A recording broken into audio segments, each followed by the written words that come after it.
like I'm alive again.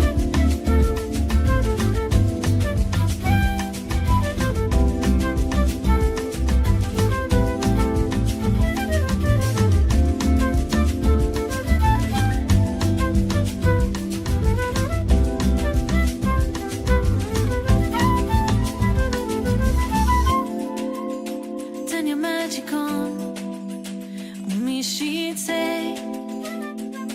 Everything you want, so dream away. Under this pressure, under these weight, we are diamonds taking shape. We are diamonds taking shape.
Well, sometimes I go out by myself and I look across the water,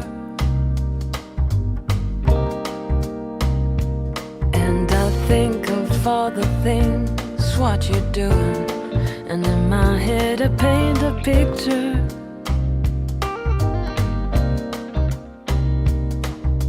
Since I've come on home, well, my body's been a mess, and I've missed your ginger hair and the way you like to dress. Want to come on over, stop making a fool out of me. Why don't you come on over, Valerie? Valerie,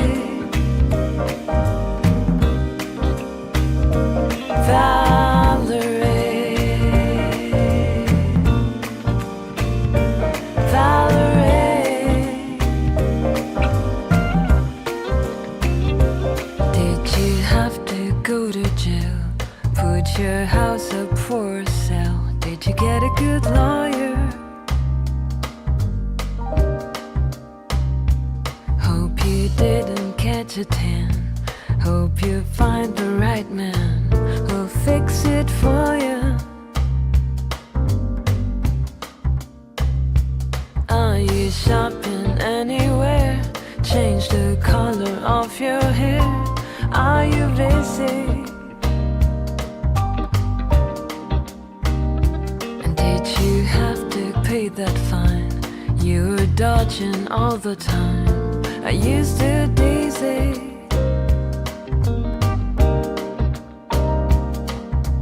Since I've come on home, well, my body's been a mess, and I've missed your ginger hair and the way you like to dress. Won't you come on over, stop making a fool out of me? Why don't you come on over, Valerie?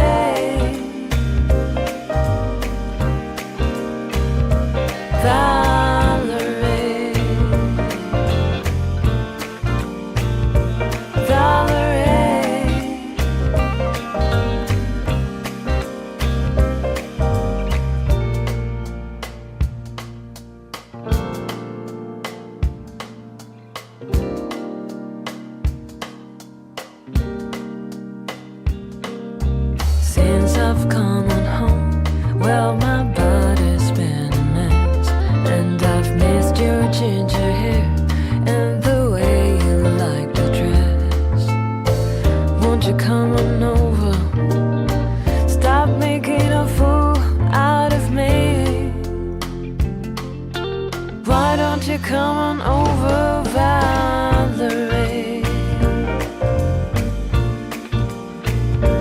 Valerie. Valerie.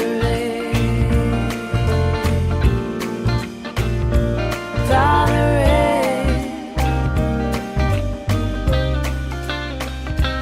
Valerie.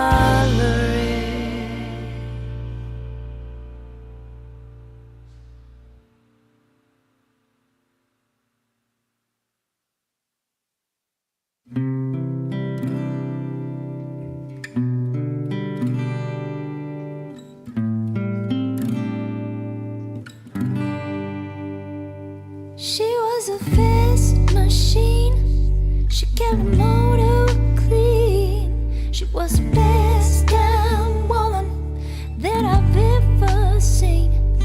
She had the sailor's eyes, tell me no lies, knocking me out with those American ties, taking more than a share, had me fighting for air.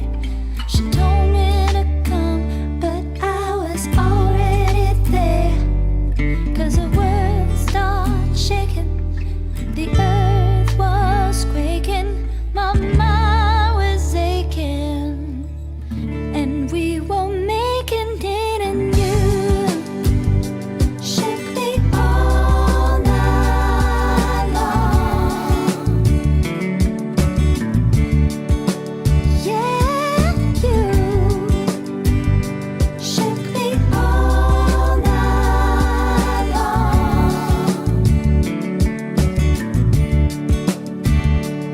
Working double time on the seduction line. She was one of a kind. She just a mine on mine. She wanted no applause, just another course. Made a meal out of me and came back for more. I had to cool me down to take another round. Now I'm back in the ring to take another swing. 'Cause the world started shaking, the earth was quaking, my mind was aching, and we were making it in you. Shake me all night long.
trade. So break my heart if you must. It's a matter of trust. You can go distance with too much resistance. I know you have doubts. For God's sake, don't shut me out. This time you got nothing to lose. You can take it, you can leave it, whatever you choose. I won't hold back anything, and I'll walk away full of kings. Some love is just a light of the mind. It's make believe until it's only a matter of time. And some might have learned to trust, and it never was a matter of trust.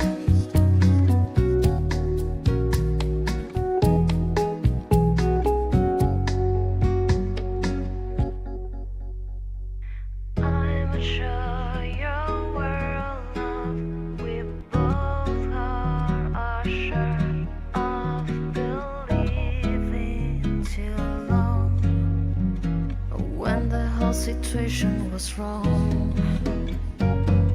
Some love is just a light of the soul. It comes in bottle from the ultimate state of control. After you've learned light upon light, can hardly be a question of why. Some love is just a light of the heart. The calm remains of what began with a passionate start. But that can't happen to us, 'cause it's always been a matter of trust.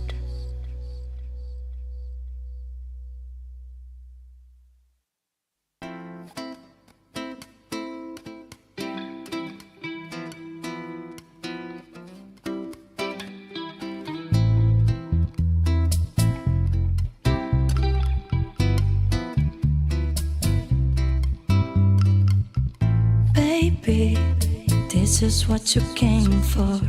Lightning strikes every time she moves, and everybody's watching her, but she's looking at you.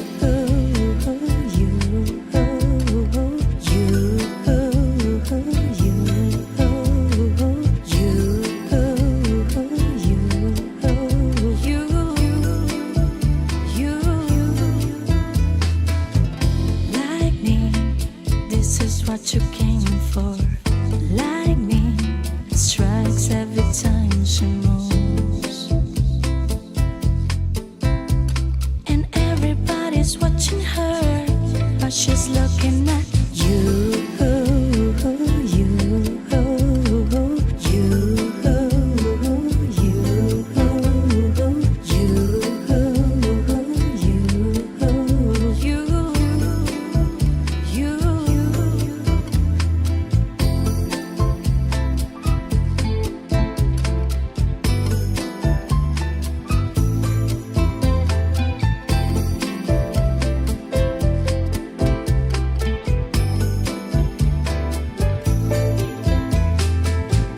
We go fast till they can replay.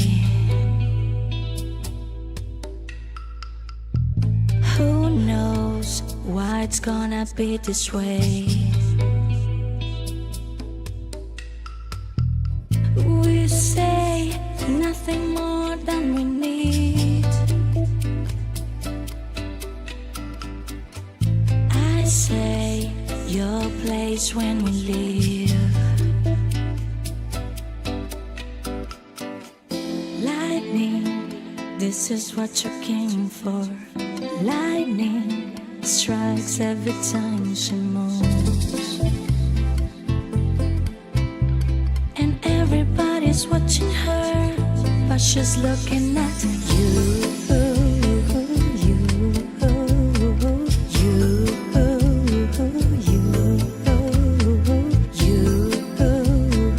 You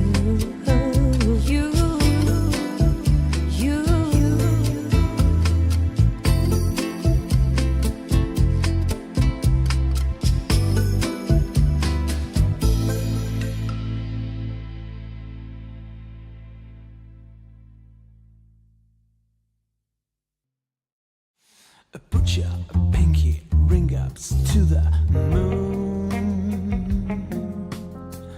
Girls, what you all trying to do? 24 karat magic in the air. Head to toe, so plain.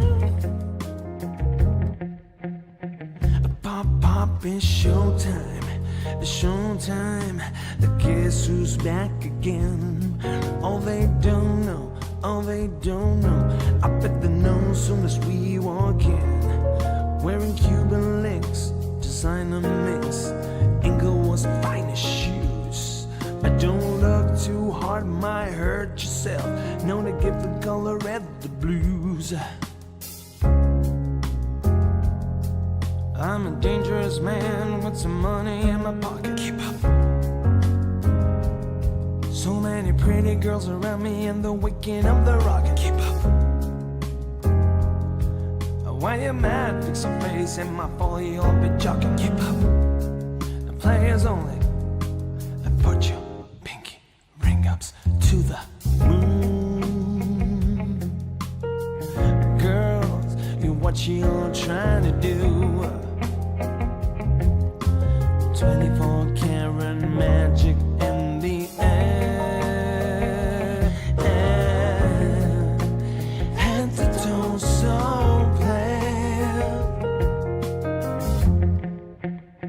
second verse for the hustlers, gangsters, bad witches, and your ugly butt friends. Can I preach? Can I preach? I gotta show them how to pin, get it in. First take your sip and do your dip. Spend your money like money ain't nothing. We're too fresh, got to blame it on Jesus. Hashtag blessed day and ready for me. I'm a dangerous man with some money in my pocket. Keep up. So many pretty girls around me and they're waking up the rocket. Keep up. Why you mad? Fix your face and my phone, you won't be joking. Keep up. Players only. Put your pinky ring ups to the moon. Girls, and what you all trying to do? 24 karat magic in the air. Head to toe, so player. Come on. Everywhere I go, they be like, ooh, so player. Everywhere I go, they be like, ooh, so player. Watch me break it down now, like put your pinky ring ups to the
I've been searching for you. I heard a cry within my soul. I never had a yearning cry like this before. Until you cried through my door. All of my life, where have you been? I wonder if I'll ever see you again. And if that day comes, I know we could win. I wonder if I'll ever see you again. A sacred gift from heaven, for better, worse, forever. And I would never let somebody break it down until you cry. Never. All of my life, where have you been? I wonder if I'll ever see you again. And if that day comes, I know we could win. I wonder if I'll ever see you again. At every time I've always known you were there upon your throne, lonely queen without her king. Long for you, my love, forever.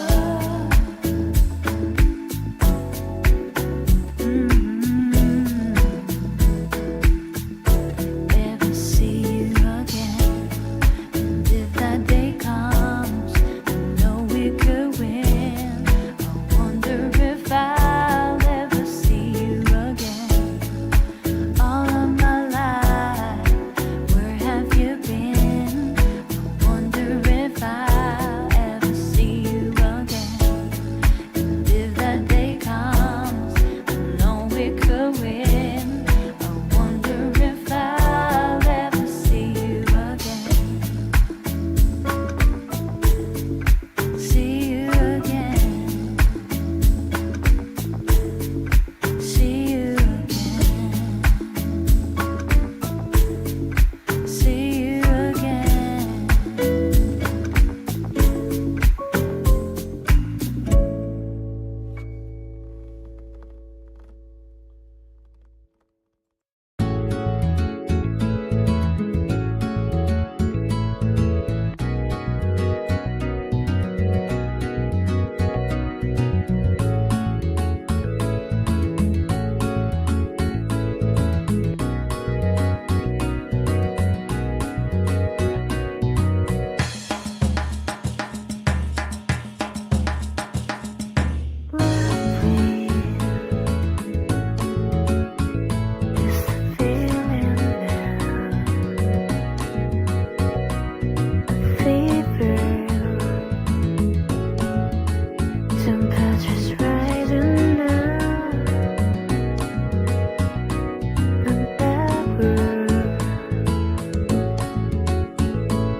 Questions were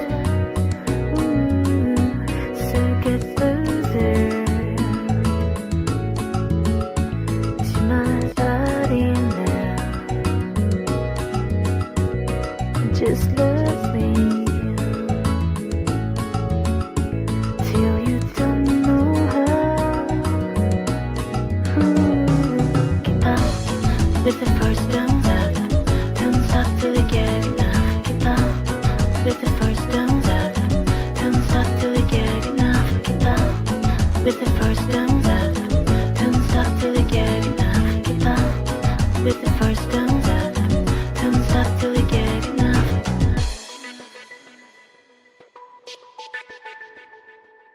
Touch me, and I feel on fire.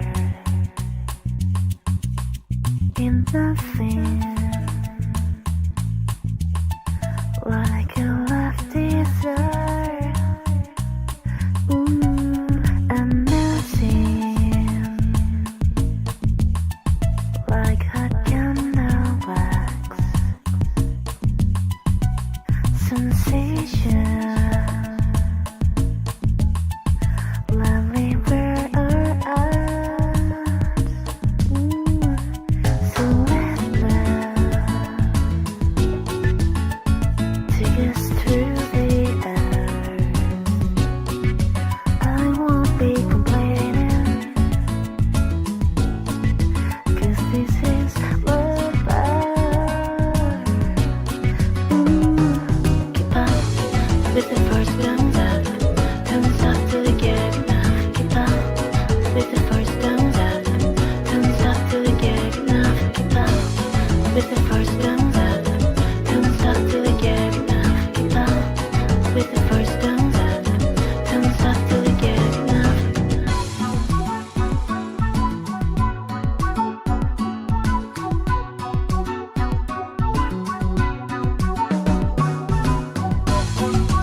eternal. Light shines in my eyes, silhouette blue. Take us through the hours. I won't be complaining, 'cause your love is alright. Keep up with the first turns up till you get enough. Keep up with the first turns up till you get enough. Keep up with the first turns up till you get enough. Keep up with the first turns up till you get enough. Keep up.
of your love.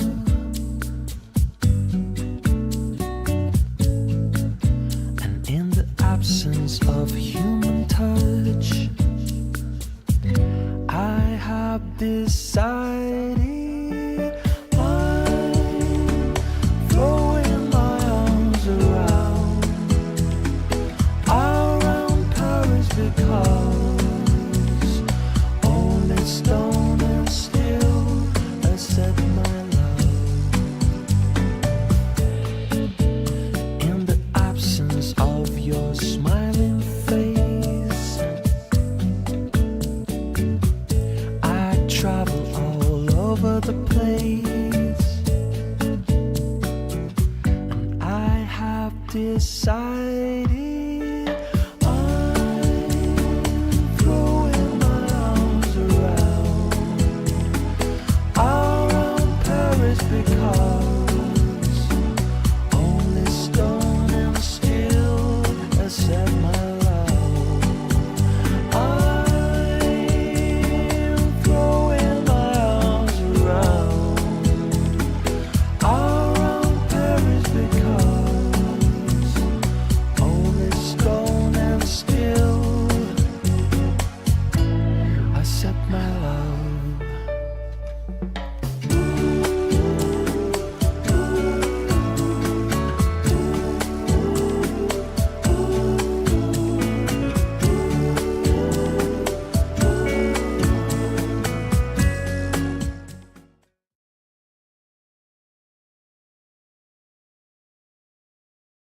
I would like to kindly request you to sit down so we can start the evening. Good afternoon, ladies and gentlemen. Pediria a todos que sentassem para que Please, pudéssemos começar o evento. can you please sit down so we can start our event?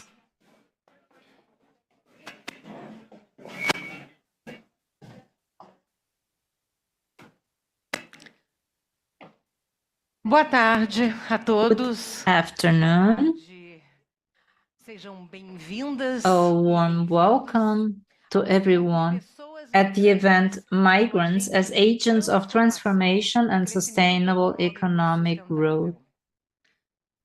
Para vocês que estão For aqui those here presentes in e person nos acompanham and virtualmente those também. joining us Se você online. ainda não pegou o seu If you equipamento would de like to tradução, use translation à equipment, entrada do it nosso is espaço, available se at the alguém entrance precisar with our pegar team. o seu equipamento, Someone fique à needs vontade. interpretation, just get Transmitindo o it. evento We no are nosso broadcasting canal do the YouTube event em on our três official idiomas: YouTube channel português, in 3 languages, inglês e Portuguese, espanhol. English, and Caso você Spanish. queira divulgar If you like ou to share postar or nas suas redes post on sociais, social a media, hashtag é the hashtag is Pessoas em Movimento. People on the Pode Move. postar, Pessoas em essa hashtag lá. movimento.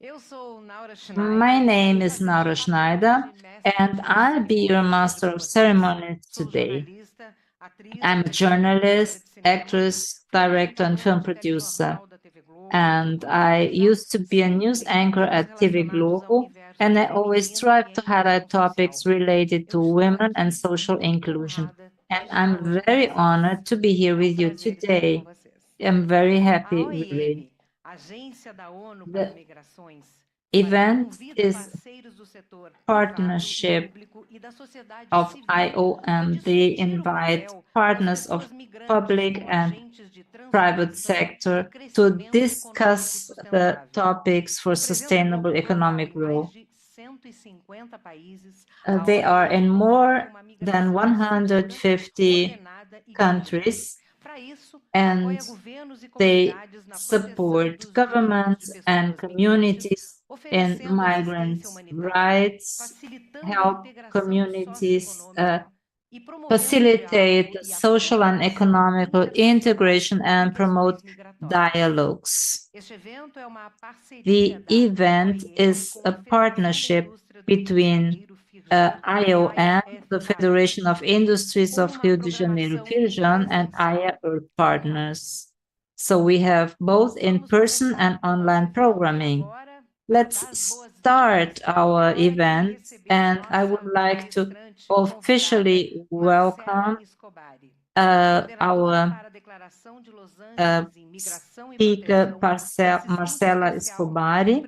She is special assistant to the President of the US. Marcela Escobari worked on the Council for President Biden in March 2024, and she leads the efforts of the government to promote the safe migration and to give a regional answer for almost 10 million people. Previously, Escobari was executive director of US aid from 2021 to 2024, overseeing programs aimed at promoting inclusive growth and good governance across the region. Escobari was previously the assistant in 2016. She was leader of humanitarian answer for the crisis and the finance of the Congress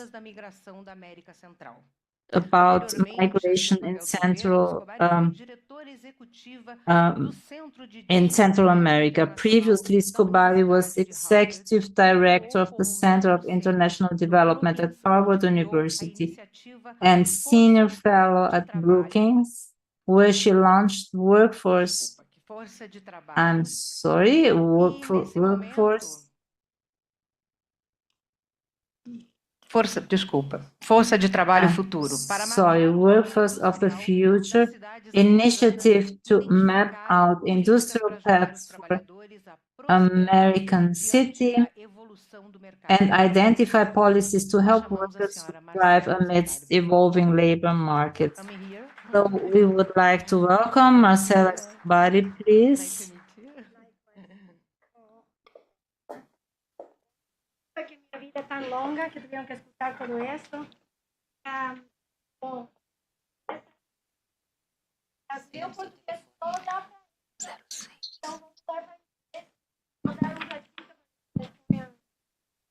Unfortunately, we're not hearing. ¿Sí? ¿Mejor?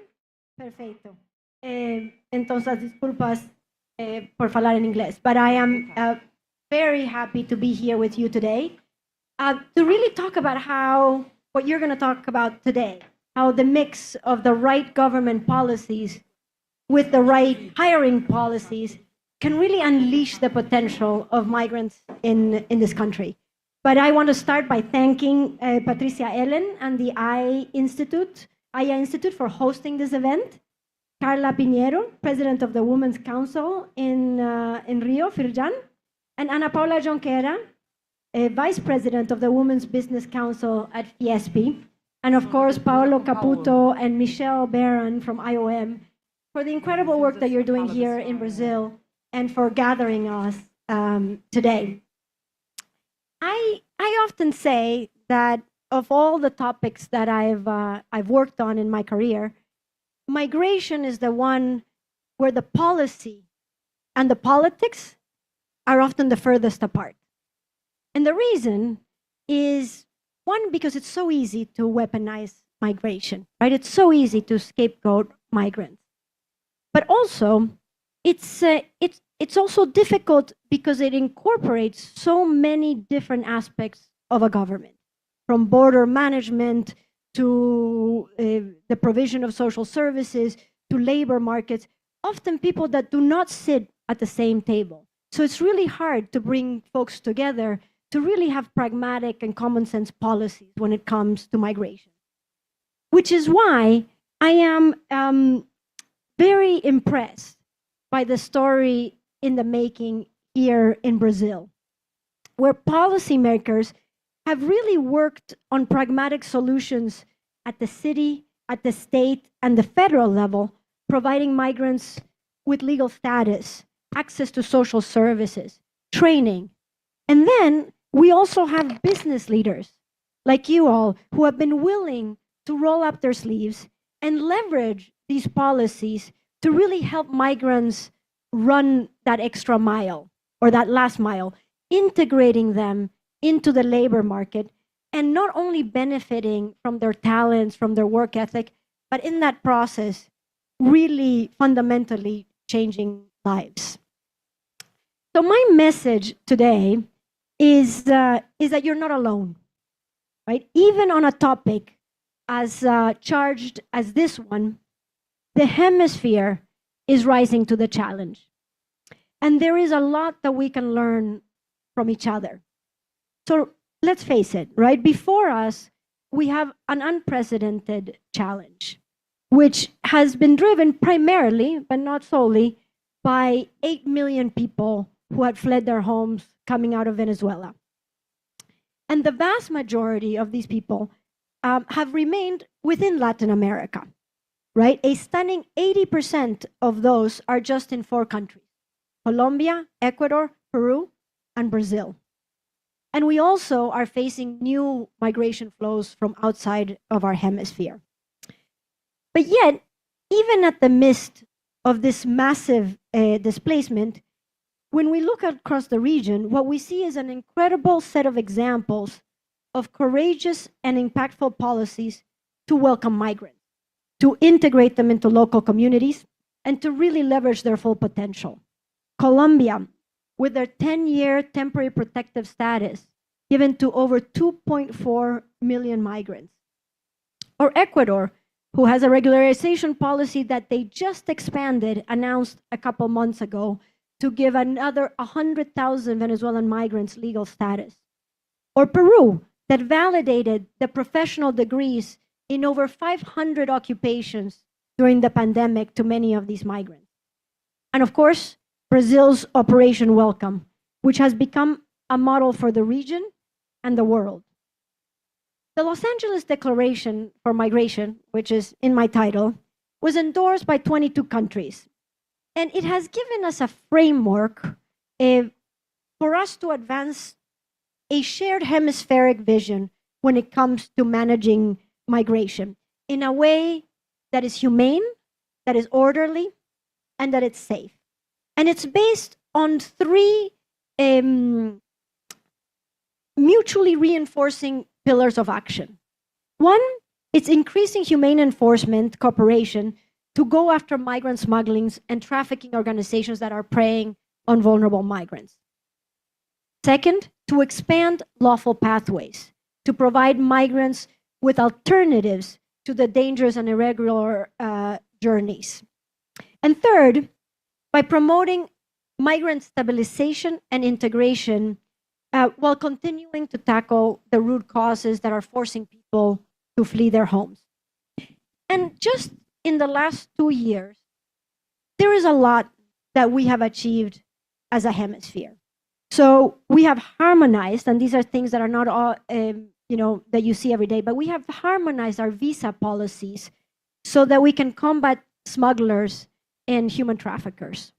We have also expanded our biometric sharing information among a variety of countries in the hemisphere so that we can flag suspected criminals and other security threats before they enter any of our borders. And we have also expanded lawful pathways to an unprecedented degree.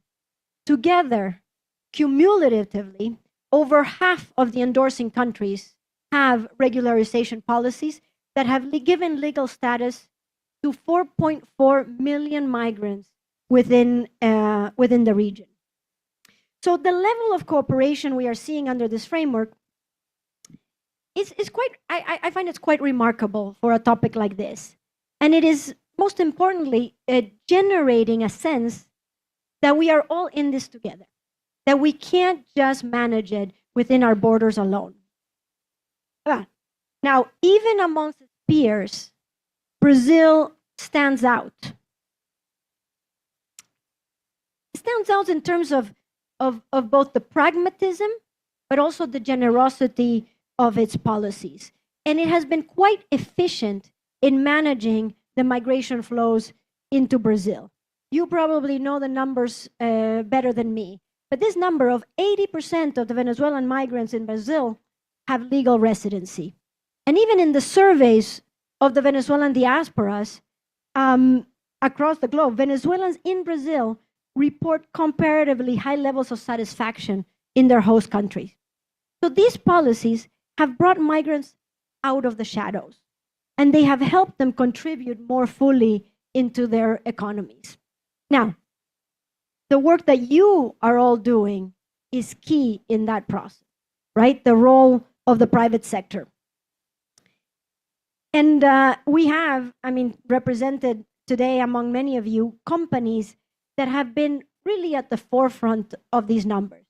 You are doing the skills training. You are promoting migrant hiring. You are helping migrants really unlock success within your companies.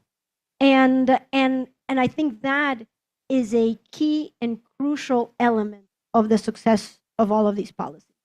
So to finalize, I want to leave you with I guess three messages as you continue to embark on this work, which is one, just to go faster and bolder, right?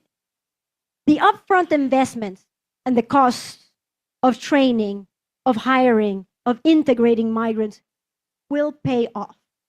And it will pay off to those that do it first. So whatever you think you're doing, keep at it, because it is going to benefit your bottom line. I often say that incorporating migrants in the labor force is literally that $100 bill on the floor that is just ready to be picked up. Second, to engage policymakers. It is so important that businesses and policymakers in this process. I've gotten to meet a couple of the policymakers running the policies in Brasilia, and they want to solve this problem with you. They want to unlock the obstacles, but it's harder for them if you don't obsessively communicate what these barriers are. And I have seen that willingness more strong here in Brazil than in many other places in the region. And lastly, is to talk about it. Talk about your positive experiences. Talk about your HR practices.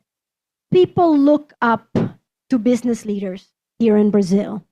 And so much on whether Brazil is going to be a welcoming environment and whether that culture takes root is going to depend on you and how do you talk about these processes. So with that, I just want to thank you for everything that you've done, for everything that you will continue to do to create a true approach where migration not only benefit migrants, but benefit your companies and benefit your communities. So thank you so much.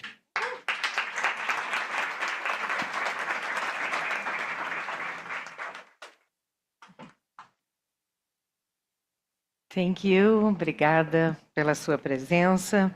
Thank you for your kind words. I would like to invite you to watch a video with me.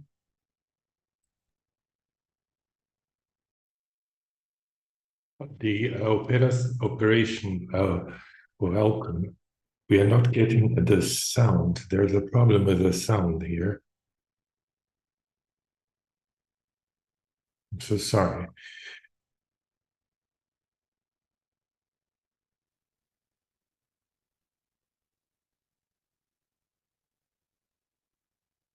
From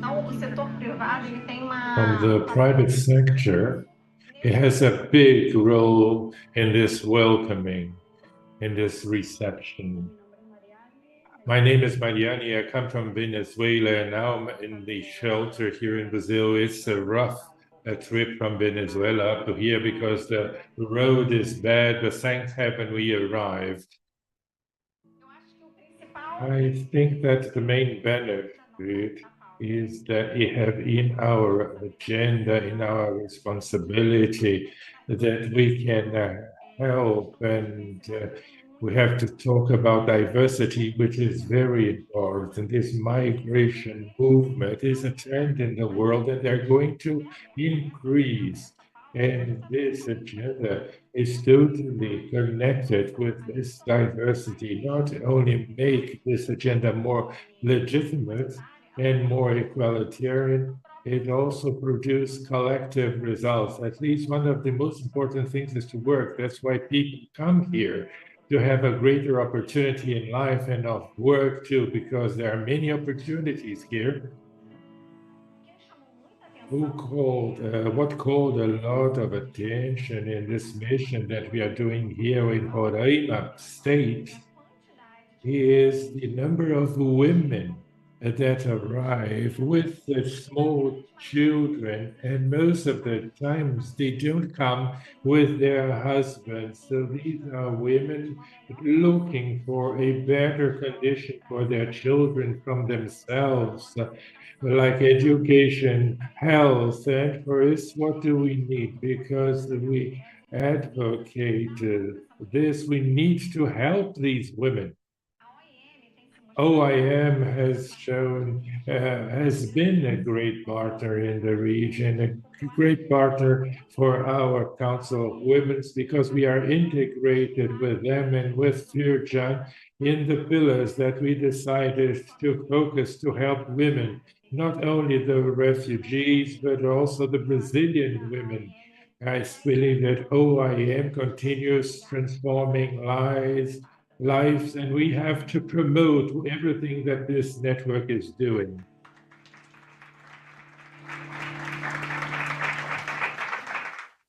Que bom que somos um país acolhedor, né? So good that we are a country that welcome others. So continuing with our event, I would like to call now Mr. Paolo Capiuto, head of the mission of the International Organizations for the Migrations, the United States Agents for Migrations in Brazil, with more than 30 years of experience in the area of immigration since 2016 in the organization. He was the head of programs in Ethiopia and mission chief of OEM in Algiers until he was appointed here to Brazil. Thank you very much. Good afternoon, everybody. I would like to start saying that it is not easy to speak after Ms. After Marcella spoke, because I believe that this event is seasonal, because always when we provide events about migration in other countries, we have to convince people that migration is an added value. And here we are discussing what to do after. We already know that we have a common vision, and not only at the level of the UN agencies, but also at the level of the public power in the private sector. So it's a very good situation. It is, like Marcella said, is a privilege for us who believe in the value of migration and in the value of being here. And now I have to wear my hat as my role requires. So here currently we have present authorities from São Paulo, from the Ministry of Justice, people from several other countries and migrants here in Brazil. In this moment, it is said that I should welcome the members of the panel, but instead of doing this, I would like to congratulate them. Ms. Carla Pinheiros, President of the Entrepreneurial Council of the Women of the Federation of Industries of Rio de Janeiro, Firjan, Constance Salaway, Deputy President of the Municipal Council of Migrants, Daniel Espinal, Director of the Regional Hospital and Health in the United States for the International Development, USH, Fabio Silva, and Fabio segretario Silva, nazionale di National giustizia, Secretary of Justice, giustizia e with sicurezza the pubblica. Ministry of Justice and Public També Safety. posteria And de also, I would extender like to minha extend my gratidão a thanks todos os to all participantes the presentes hoje, participants especialmente attending os here ligados ao today, setor privado especially those from the private e os sector, the colegas de public outros power, países que and vieram colleagues from other prestigiar. countries that came here to attend our Gostaria event. também I de also agradecer would like o to trabalho thank the work, that da equipe incredible das work oportunidades of do the projeto team of the Opportunities, Opportunities liderado da Project that Michelle is Barnes. headed by Michelle Barn. Please, Michelle. Talvez não é no protocolo, mas eu Perhaps quero it's not in the protocol, but I would like to say that it's a liderar privilege esta equipe. for me to be a leader of this A team. OIM Oh, trabalha I para a am promoção de uma work for the migração promotion of a segura, safe ordenada e migration that regular. is dignified, regular, and Proporcionar a ordained. integração Our socioeconômica work das pessoas migrantes to não provide seria this possível wouldn't sem be vocês e possible todo o without you trabalho que and realizam. all the work that A you inclusão provide. socioeconômica The de social migrantes economical nas inclusion of comunidades migrants acolhidas in the sempre communities foi that welcome them central do has always trabalho been da a agência central pillar OIM, of the OIM tanto no agency, Brasil both here in quanto Brazil globalmente. and globally. Quero adicionar I would aqui like que to os add resultados here no Brasil that the são results melhores in que nos outros Brazil países. are different from those in other Melhores. countries, much better actually.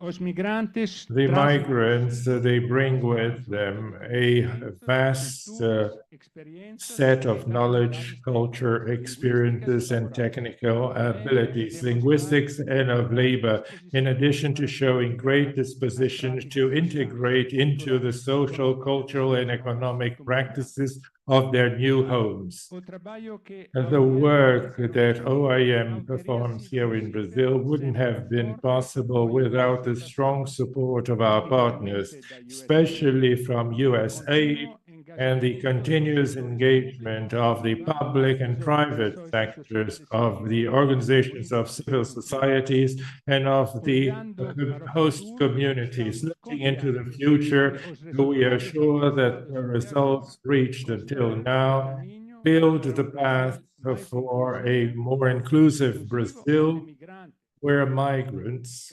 especialmente jovens especially e young povos, people, women, and possam indigenous prosperar people e can contribuir para o prosper and desenvolvimento de nossa contribute for sociedade. the development of Em our nome da society. On OIM, behalf of OIM, I would like to thank the partnership of all of you and wish for you a great event. Now that I finished my role, I would like to add a few words about my experience here. First of all, when I arrived here, eu perguntei qual era a I diferença asked what was the difference entre in acolhimento e Portuguese between welcoming and to welcome. Nobody knew that we had two different expressions for the same thing. And two words are better than one, right? So it's more or less a characteristic of Brazil. The second point is that in addition to the political engagement, in addition of updating techniques, I believe that there is another very important element in the management of migration here in Brazil. And this element is the warmful reception of Brazilians towards immigrants. When I arrived, I was in a ceremony for the opening of a course of qualification, professional qualification, and the president of the foundation that was offering this course said, "You, for me, are not migrants. You are brothers and sisters." Thank you very much. Muito obrigada pela sua Thank fala. you for your presentation. And now we are going to call to the stage Carla Pinheiro, President of the Entrepreneurial Council of Women of the Federation of the Industries of Rio de Janeiro. Carla Pinheiro is an entrepreneur and the president of Art Levy Design and Joias, graduated in electric engineer by PUC Rio de Janeiro, president of the unions of jewelers and watchmakers in the state of Rio de Janeiro, Rio, since 2002. In addition to two other unions in the industry of jewels, Cindy Joy and Cinca Joy. Thank you. Good afternoon, everybody. I really have to speak after those who came before is difficult because I said everything in the video. So I will try not to repeat myself. They gave me 3 minutes to talk. I speak a lot, so I have my cheat sheet because it's important to show you what we have done together with OIM. And so welcome all. I thank my friend and counselor Michele. In addition to being a great counselor in Firjan in the union, in the Council of Women, she contributes with all the topics, and she brought with all her sensitivity, with all this wonderful work, this topic about migrants, and especially migrant women, that is so dear to Firjan and our board. I just make a cheat sheet to say which were our main actions. And the greatest objective is those who understand that these actions are important, those who can connect with us in these actions and contribute. I believe that this is our role here, to understand that everything that we do in a network, we go further on and we can impact more lives. As I said, it's with great satisfaction that we announced the support and participation of the Federation of the Industries of Rio de Janeiro to the agenda of socioeconomic integration of migrant people in the productive sector here in Brazil. As the businesswoman, director of Firjan and president of the Federation Council for Women, I believe it's essential to be together in this important discussion. Only with the union of the companies, the governments, and civil society can we build solutions and opportunities. I congratulate again OIM, the role with Michelle, which is extremely important to include migrants in a perspective of leadership as important agents in economic and sustainable growth.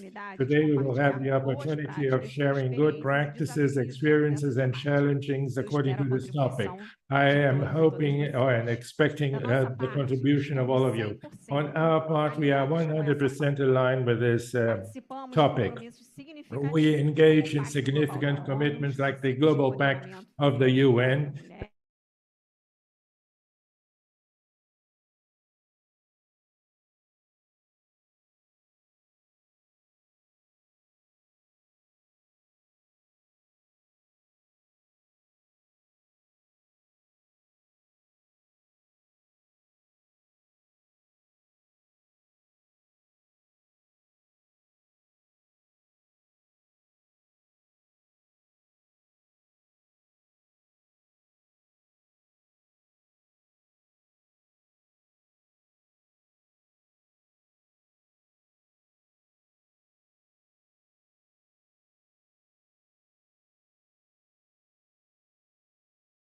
I think there is a problem with the transmission. We are so sorry we cannot continue.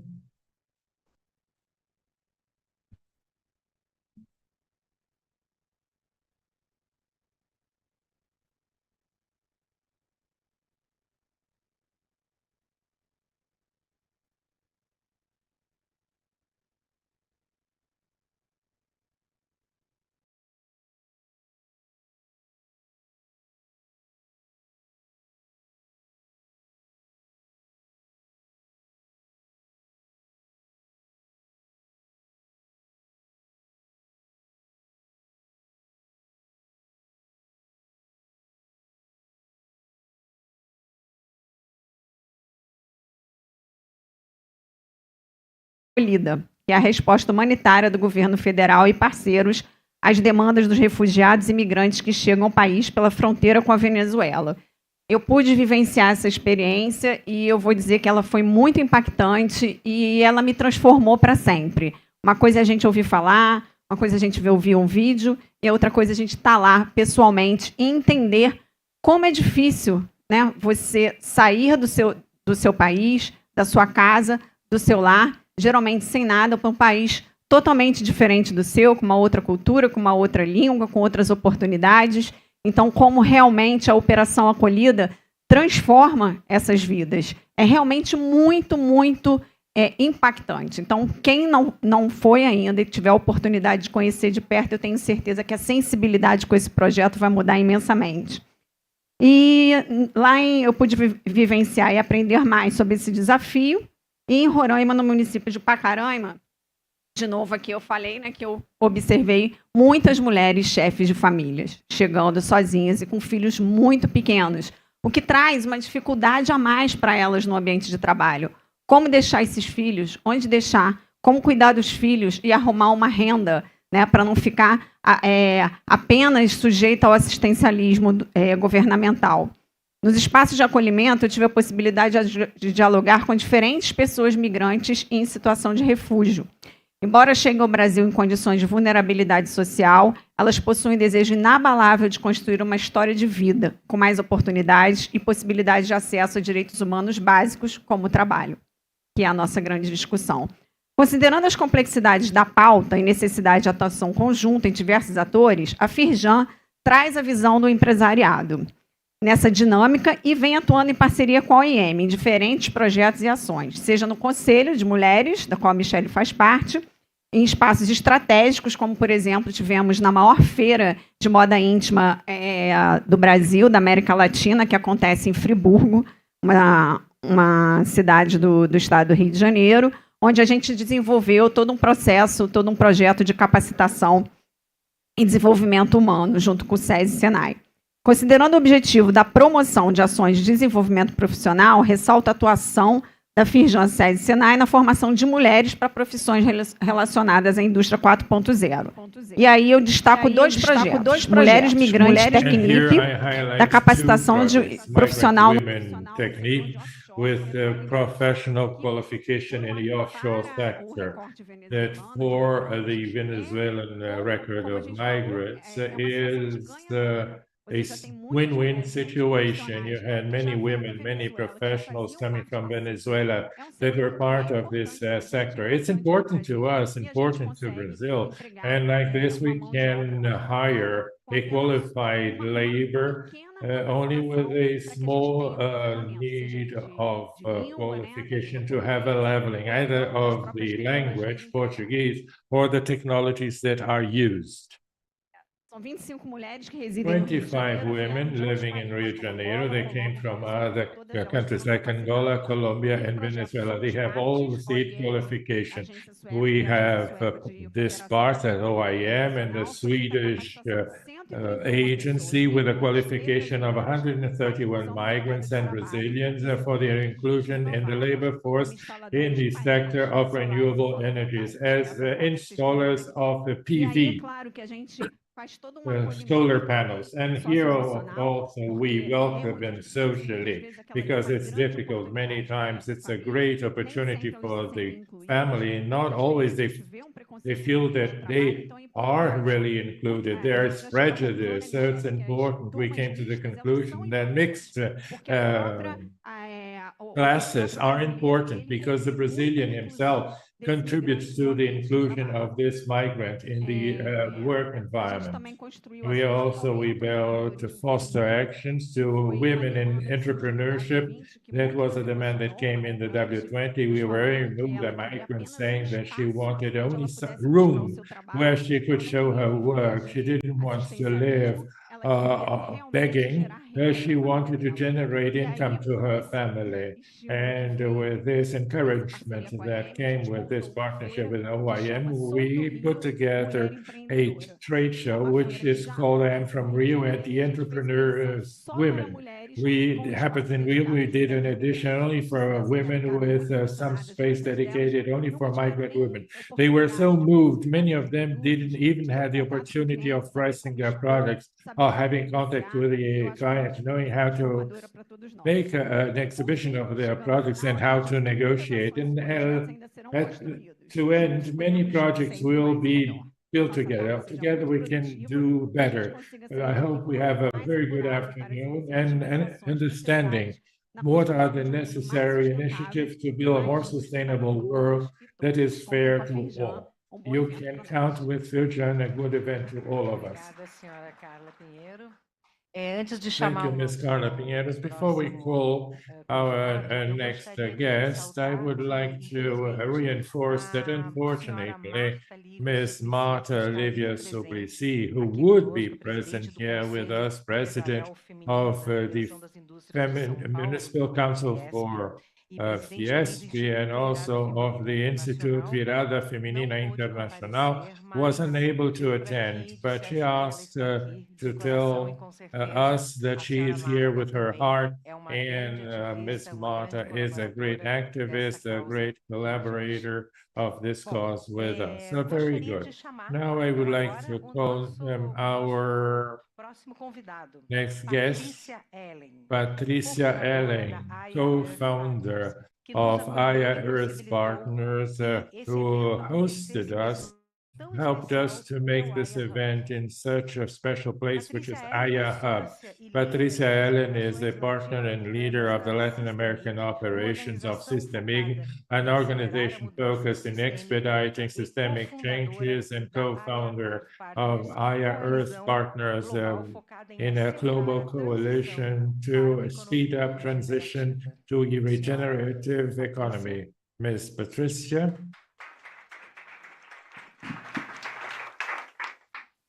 Bom, boa tarde. Good afternoon.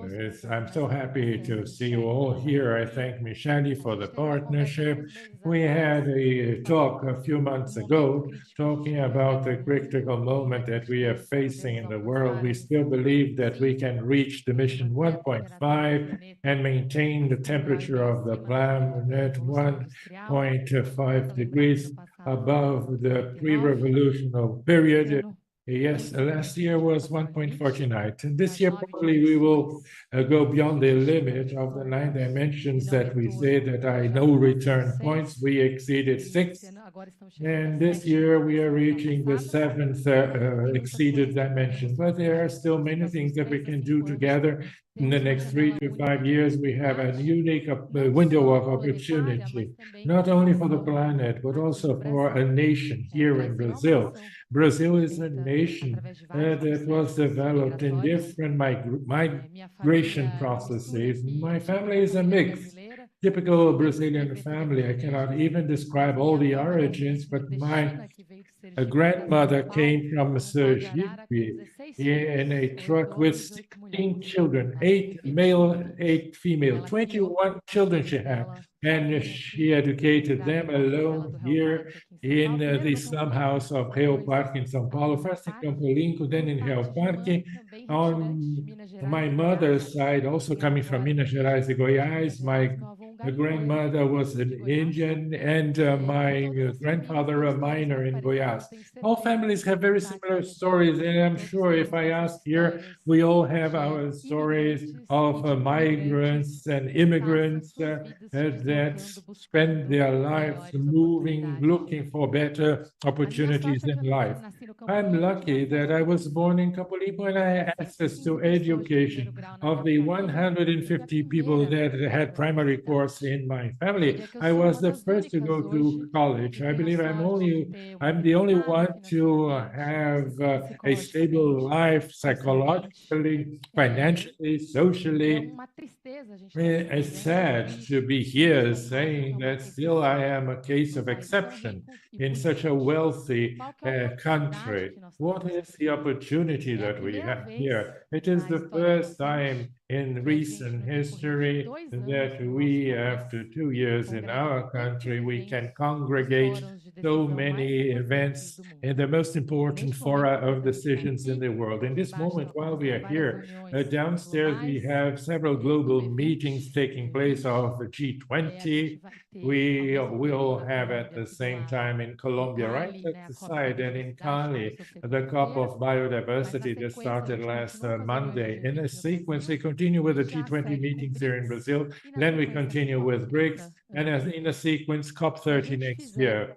if we do what we are expected to with a good presence, much of this reality can change. And perhaps our greatest challenge can be our great opportunity. The whole world is dealing with the same challenge, which is to fight for this mission 1.5, the logic of creating Aya, which is this space, this mean ancestral spirit, because we are trying to learn new things so that we can integrate two revolutions that are taking place in face of us. Technological revolution and the revolution of our ancestors are putting nature in the center. And with this vision of resources that have to change more things, with a more human, intelligent, and technological vision, we can change things how they are done in a model of exponential collaboration with a lot of data, with a lot of technology, a lot of integration among agendas. And that's why we were so fascinated with the visit of Michel. And also we are even happier to see Carla from Firjan bringing such an integrated vision. With the Federation of the Industries here talking about migrants.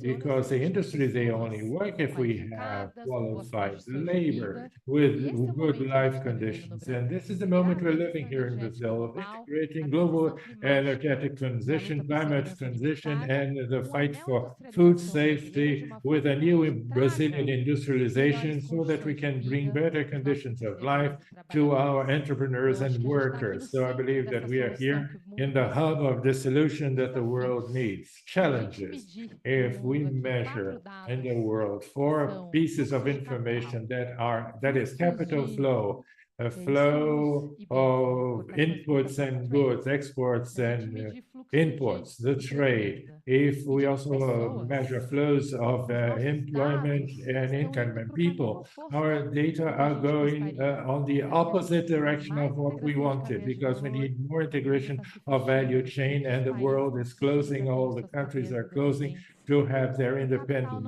chains. Capital is not arriving, and so we need $8 trillion for climate transition per year in the world as of 2030. We have not reached 2 trillion. For Latin America, only 4% of these resources arrive. And if we think on this population, which is our focus here, even less.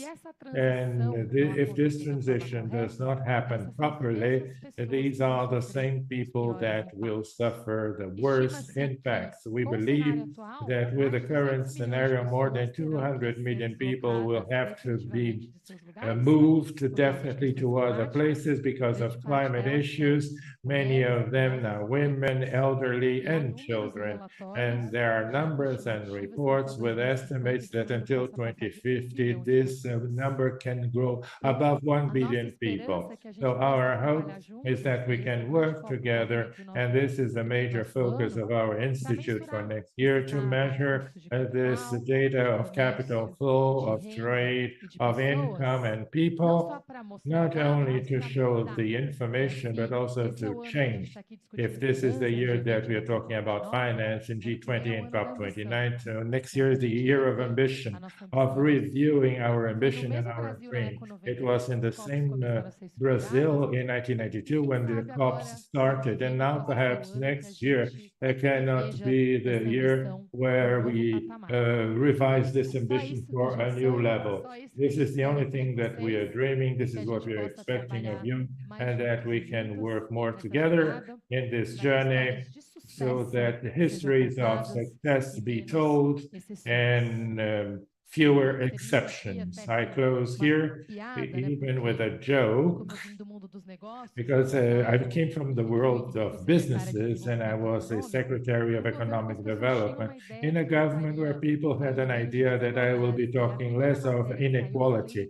And in the first article, I talked about inequality with economic development. But how can you talk about that? You cannot say that you were lucky to be in the place where you are. If I don't say that, I'm lying.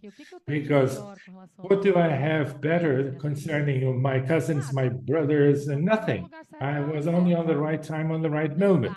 And we cannot continue like this and doing this with people. And I have seen with the refugees in our country the level of boldness, of resilience that these people have is something that I have not seen in any other people in my life. And this is the point I always admired on my grandmother, to go educate 16 children alone. It's the strength. It's an image that we always remember, is her boldness, is her strength. And we cannot let these people hanging only on luck. We can do more, all of us, starting with a small example in Brazil, but that can be an example to the world of the urgency that we have to solve before what is coming ahead, because we will need to live a reality in the climate thing, and even being very optimistic, because we are going to continue, but we have to be prepared, because to reverse the situation, we will need 10 or 20 years in a scenario of adjustment. To include, to integrate these people is our obligation. So once again, I thank you. It's an honor to have you all here. A commitment that we have. We are not going to talk about climate and economy without talking about people and migrants. Michele asked this, it's a practice, and our focus next year will include these two visions, with a vision of education, of qualification, and we need you. So the commitment is made, and it will be delivered with all of us together. Thank you very much. A very good afternoon. Thank you for your words. And now we would like to hear Mrs. Constance Salawi. She's Vice President of the Municipal Council of Immigrants. She's a migrant woman originally from Cameroon and Nigerian national, is Vice President of the CMI. She holds degrees in psychology, sociology, travel, and tourism. She also works as a French teacher and volunteers at the EIDUS Institute in São Paulo. Good afternoon. First of all, I would like to thank IMO. They invited me, and all actors, all people here that are here, and they take care of migrants here in Brazil. I had the opportunity to work with IMO and the qualification of migrants, and that's what we want, we migrants. We don't want help and everything. We want to work. We want to make our life, and we want to be accepted in this country, in Brazil. And I would like to thank you for the warm welcome, because I was well received, and I believe most of the migrants also. I would like to welcome all my colleagues of the coordination, and we want to show the importance of this work, because we need to talk about ourselves. I don't speak Portuguese very well, as you see, but I'm going to try and read my text. I am very happy to be here to talk about this very important discussions about the fundamental role of migrants and social and sustainable economic growth. Migration is a phenomenon that accompanies humanity for centuries. We want to think about the impact, the responsibility involved. To migrate is a right, and I think today we need to recognize that migrants are not only after the best living conditions. They are most of all agents for change. They have a lot of knowledge, innovation, and cultural changes that can enrich the society in which they migrate. In a globalized world, they are important for economic, social, and cultural development and increase the dynamic of the growth.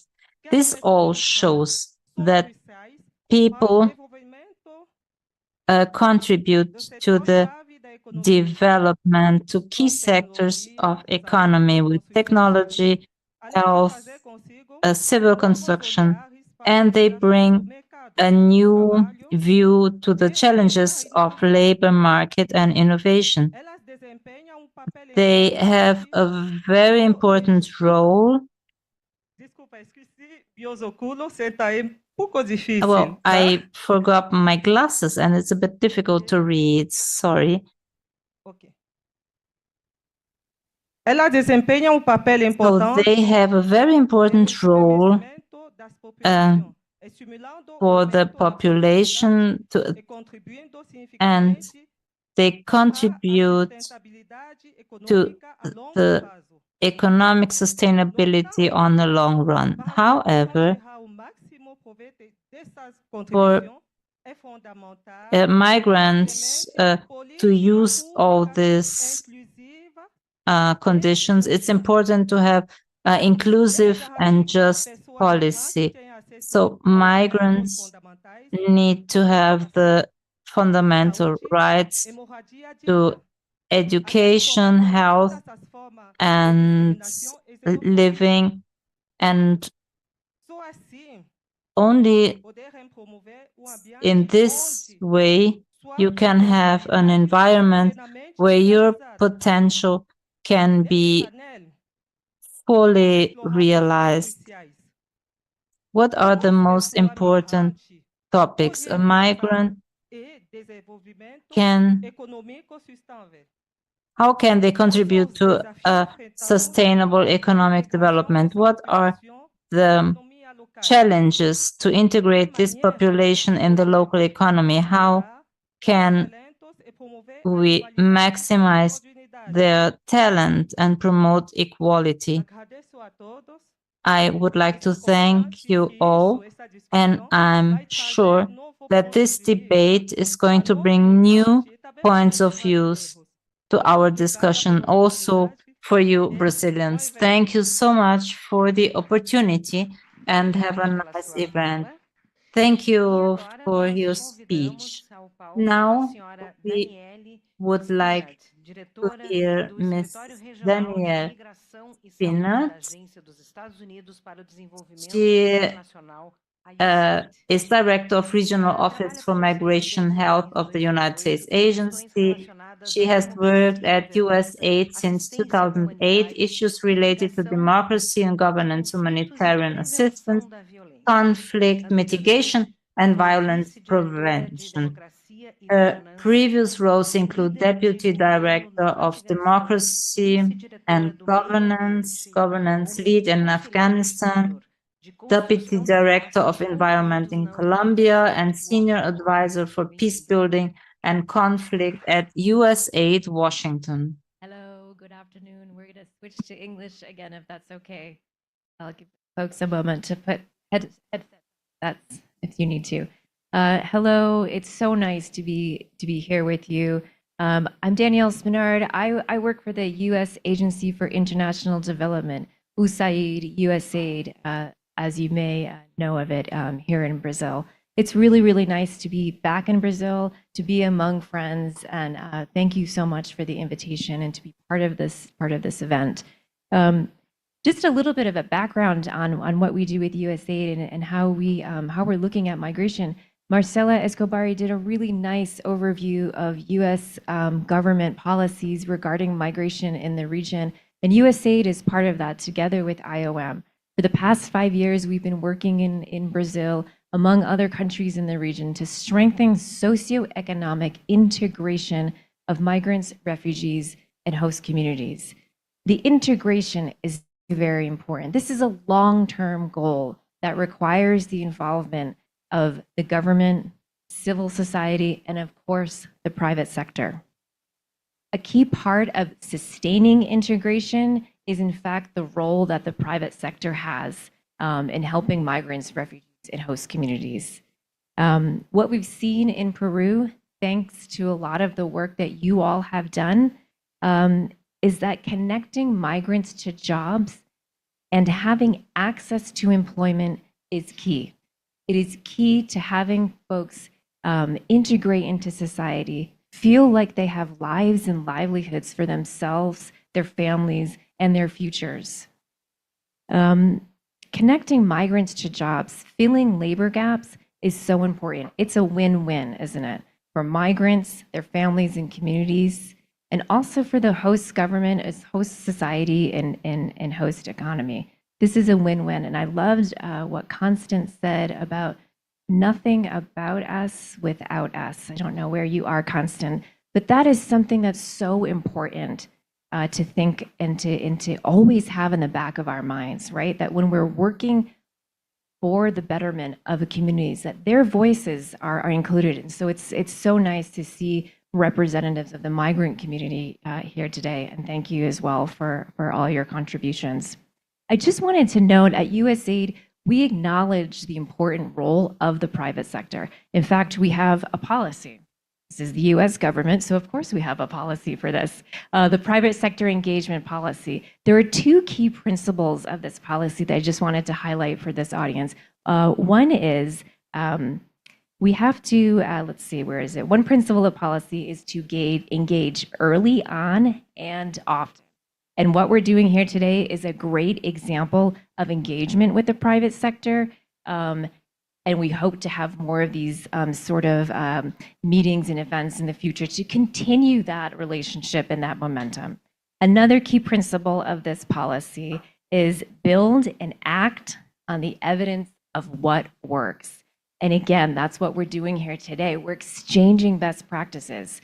We're exchanging lessons learned. And the information that we have today, we can share to the region. As Marcela said, the migrant situation in the region deserves a regional response.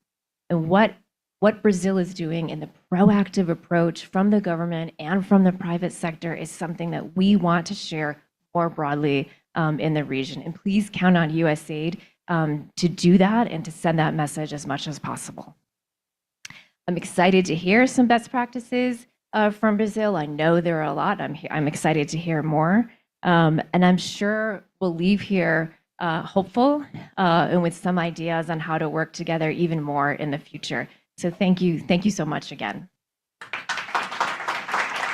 Thank you, muito obrigada. Bom, agora vamos Thank chamar you. And now we would like to hear Fábio Silva. He's Chief of Staff at the National Secretariat of Justice and the Ministry of Justice and Public Security.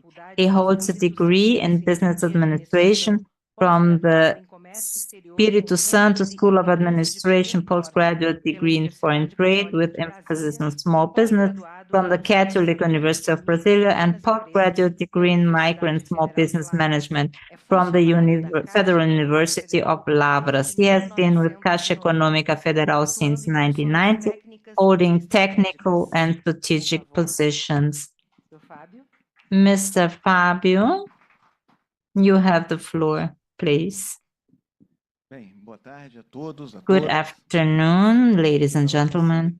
I was thinking, well, you all mentioned the challenge to speak after the former speaker, and see my challenge now. We heard all these speeches, these beautiful speeches, and now my challenge is not that small. So again, good afternoon. I am Chief of Staff at the National Secretariat of Justice, and I would like to thank you, first of all. I am Brazil, Firjan, for the invitation to be here with us participating. And important that the government is also present. I think it is fundamental to take part in this moment, because the challenge is to improve our public policies. We see that there is no room to fulfill our competence with how can we, without the dialogue, how can we fulfill our obligations without talking to the people? So the dialogue is fundamental. And since we started in the ministry, I came from a public company. I was special assistant of Minister Padilla. And when we came to the ministry, we participated on many events to be more exact in the formulation of public policy, and we participated on diverse many groups, and we heard a lot of good things about Brazil. We from many countries about Brazil, but last week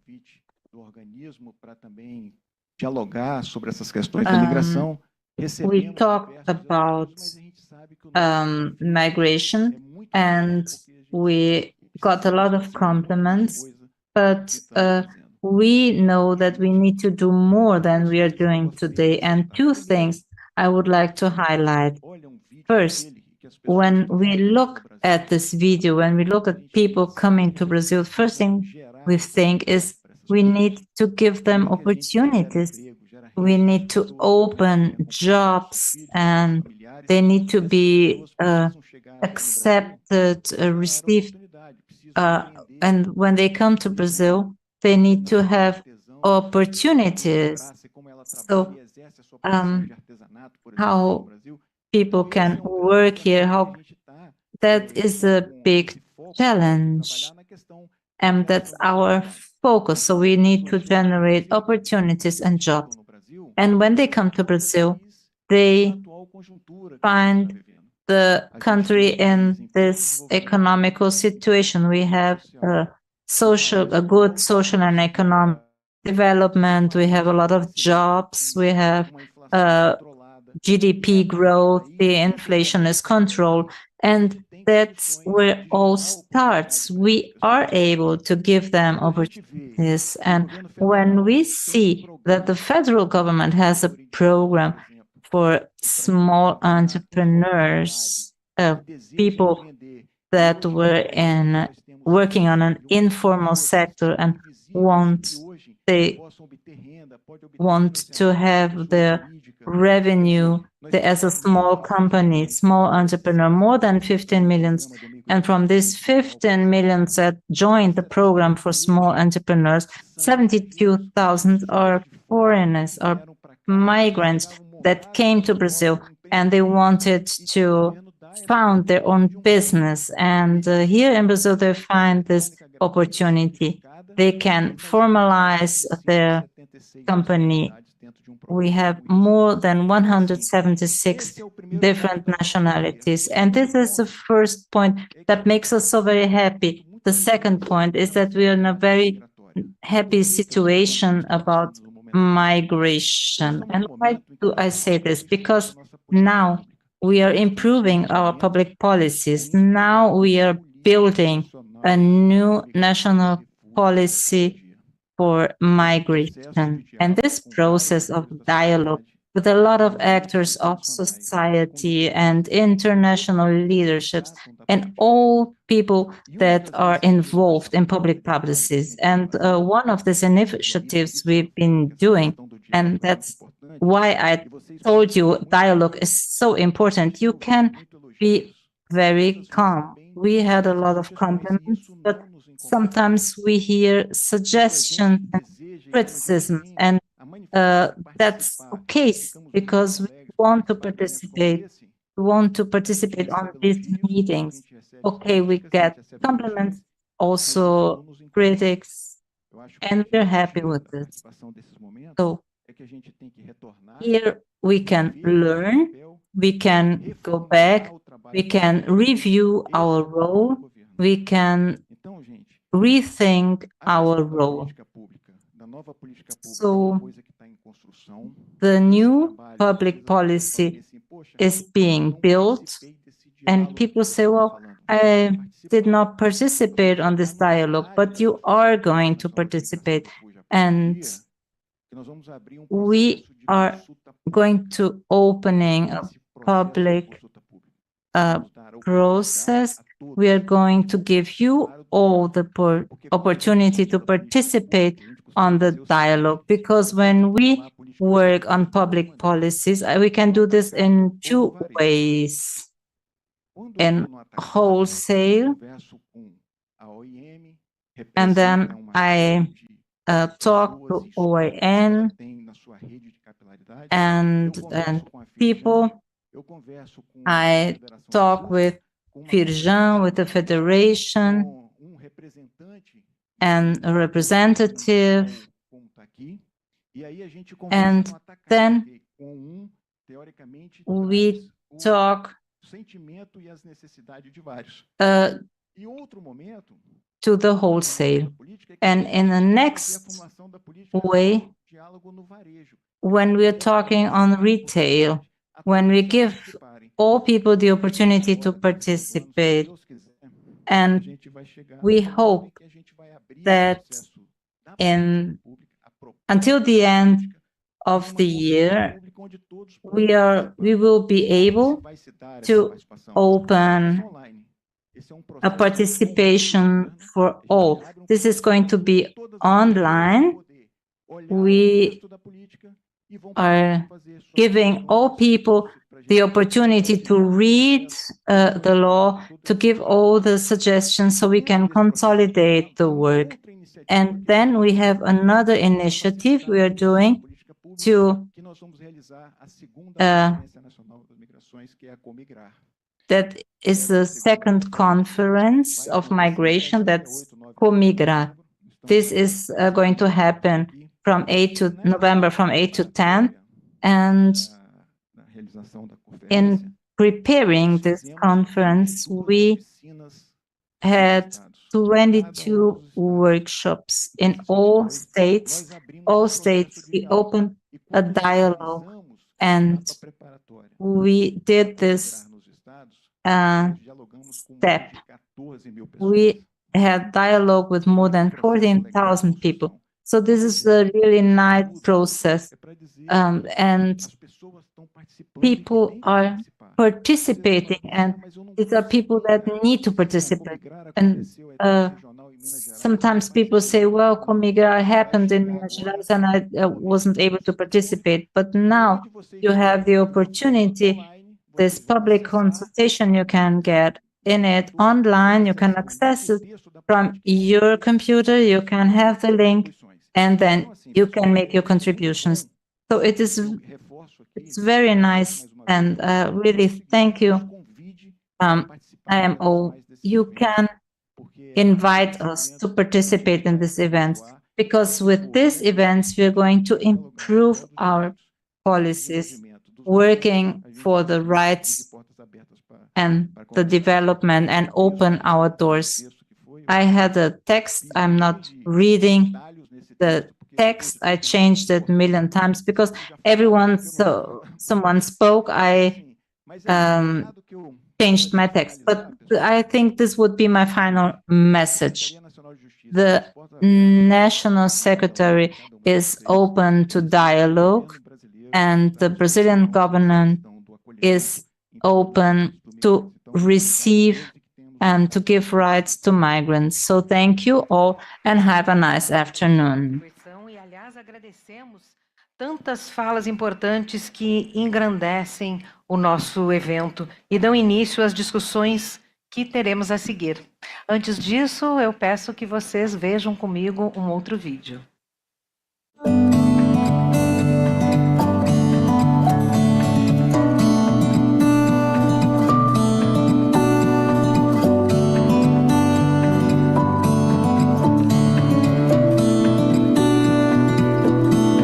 Mi nombre es Elvira Barroso, nací en Caracas, llegamos en el 2018 aquí a Sao Paulo, conocido gente maravillosa y bueno, Aquí estamos.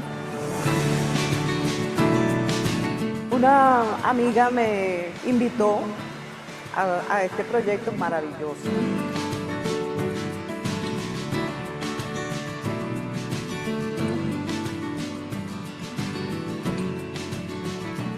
Aquí aprendí que para lavar la cabeza hay una técnica, tanto el lavado como el secado y los mimos que se le da a la cabeza.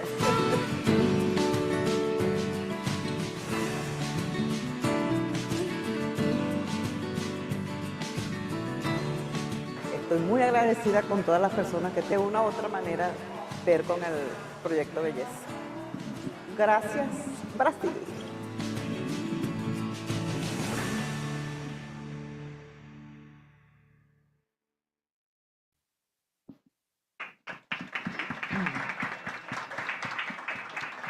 Bem, agora é hora de iniciarmos o So nosso now primeiro. it's time to start our first panel. This will be a very fast talk with very pertinent questions. Our first panel is about migration, gender, and diversity in the private sector. We'll discuss the importance of gender equity and diversity in the private sector, as well as the challenges, opportunities, and lessons learned from an environmental, social, and governance approach and a gender perspective. The discussion will be an imperative dialogue aimed at identifying collective strategies. To moderate our panel and to be present in our panel, I called Ana Paula Junqueira, Deputy President of the Federation of the Industries of the State of São Paulo, COFEN. Ana Paula graduated in business administration by FAP, and currently she carries out different philanthropic work around Brazil. She is director from Song, a company of technology and science for health and environment. Today in our panel, she will be our moderator. So welcome, Ana Paula. I also invite to join our panel to be together with us Ms. Lillian Rold, Head of Sustainability and ESG at Sodexo, Brazil. Nicole Verdugo, President of the Women Economic Forum from Chile. Blanca Montilla, President of the Organization of the Civil Society Casa Venezuela. Gisela Montoval, the Executive Director of the Equatorian Chamber of Innovation and Technology. Nicole Noriega, Venezuelan student and IOM beneficiary. Carla Cunha, Director of the Institute Nexera.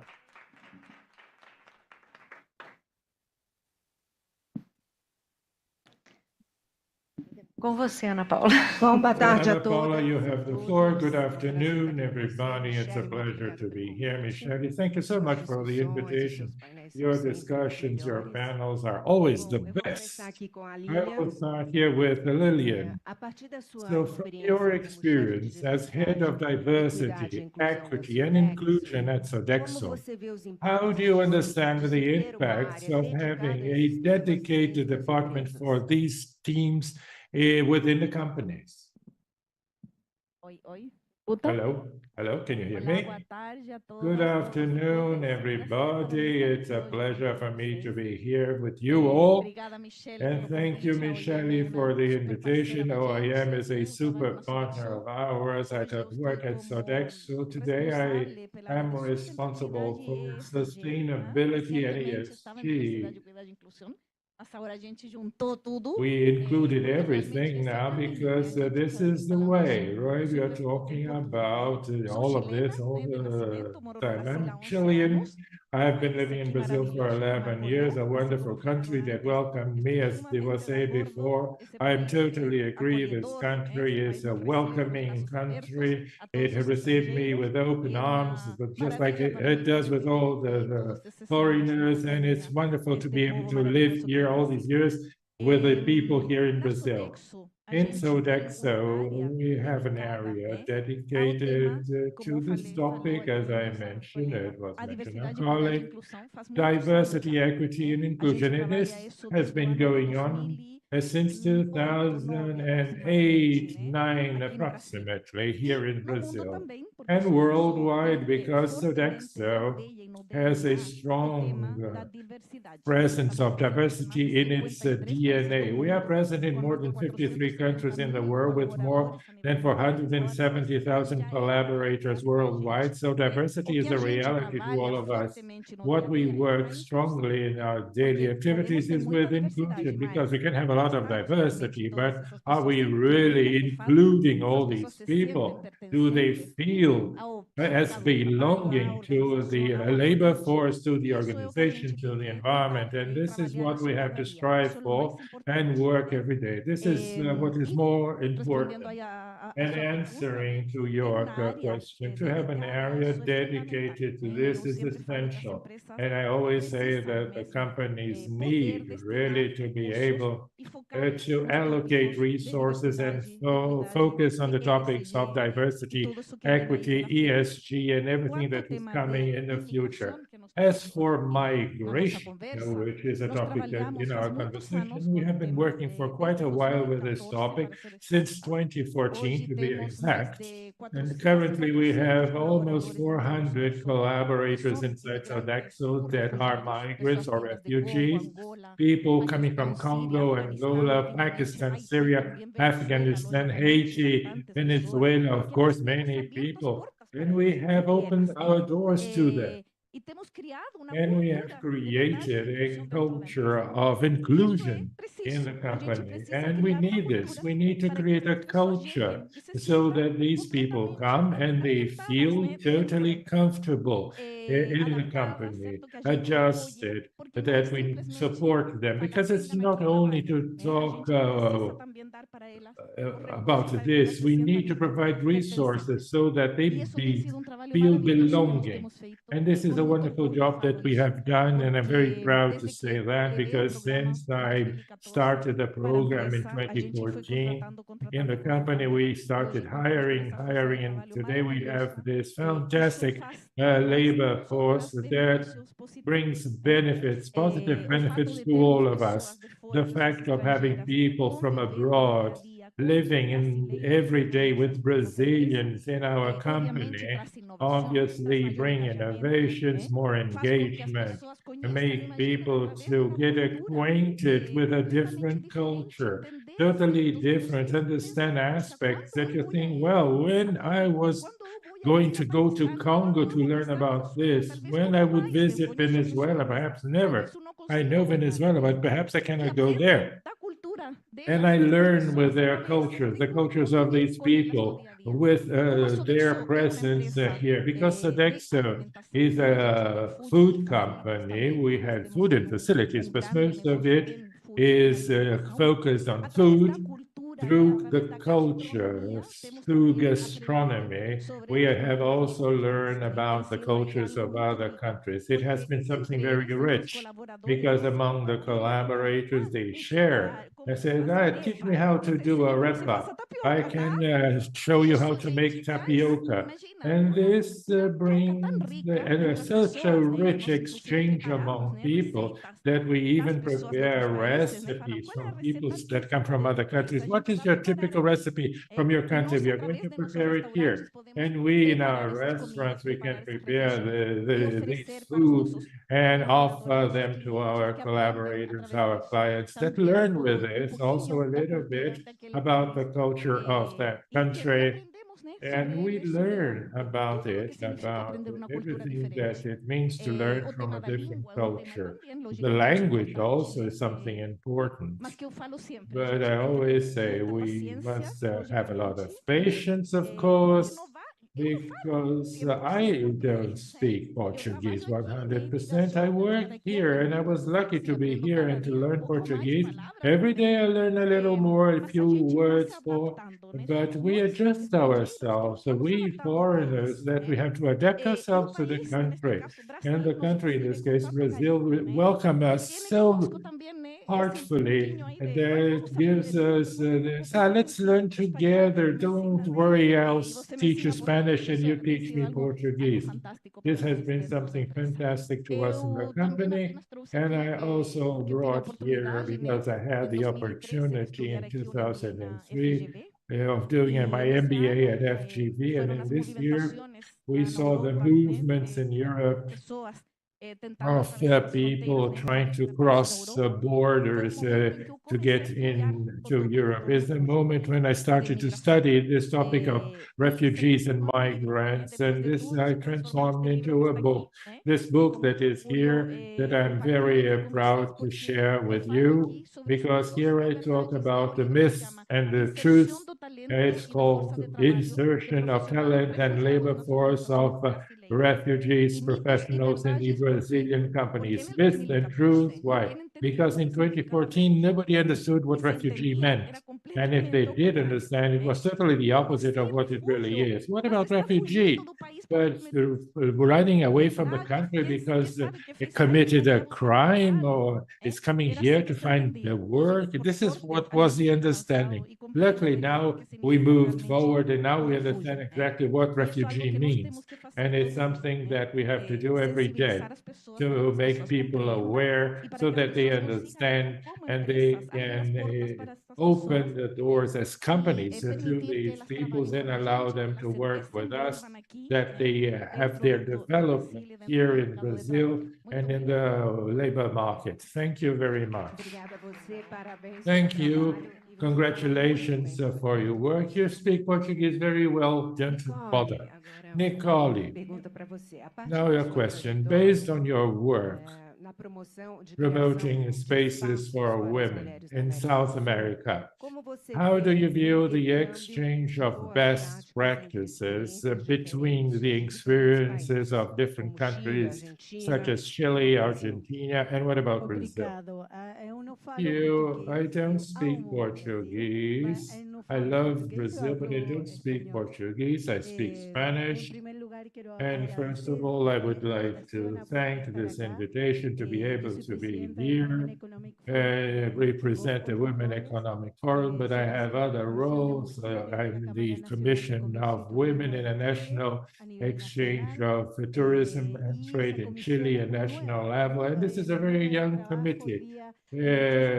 And there are many initiatives, but still there is a lot to incorporate women in all the high roles in the companies. And currently, together with Alliance and with OIM and with different organizations, we are increasing the participation of women in the different ranges that have to do with the economy. When we talk about an economy in general, we talk about different sizes. We talk about the incorporation of the labor force to entrepreneurism, on how we see and develop and we live together in different spaces according to the economy of each of our countries. And in this context,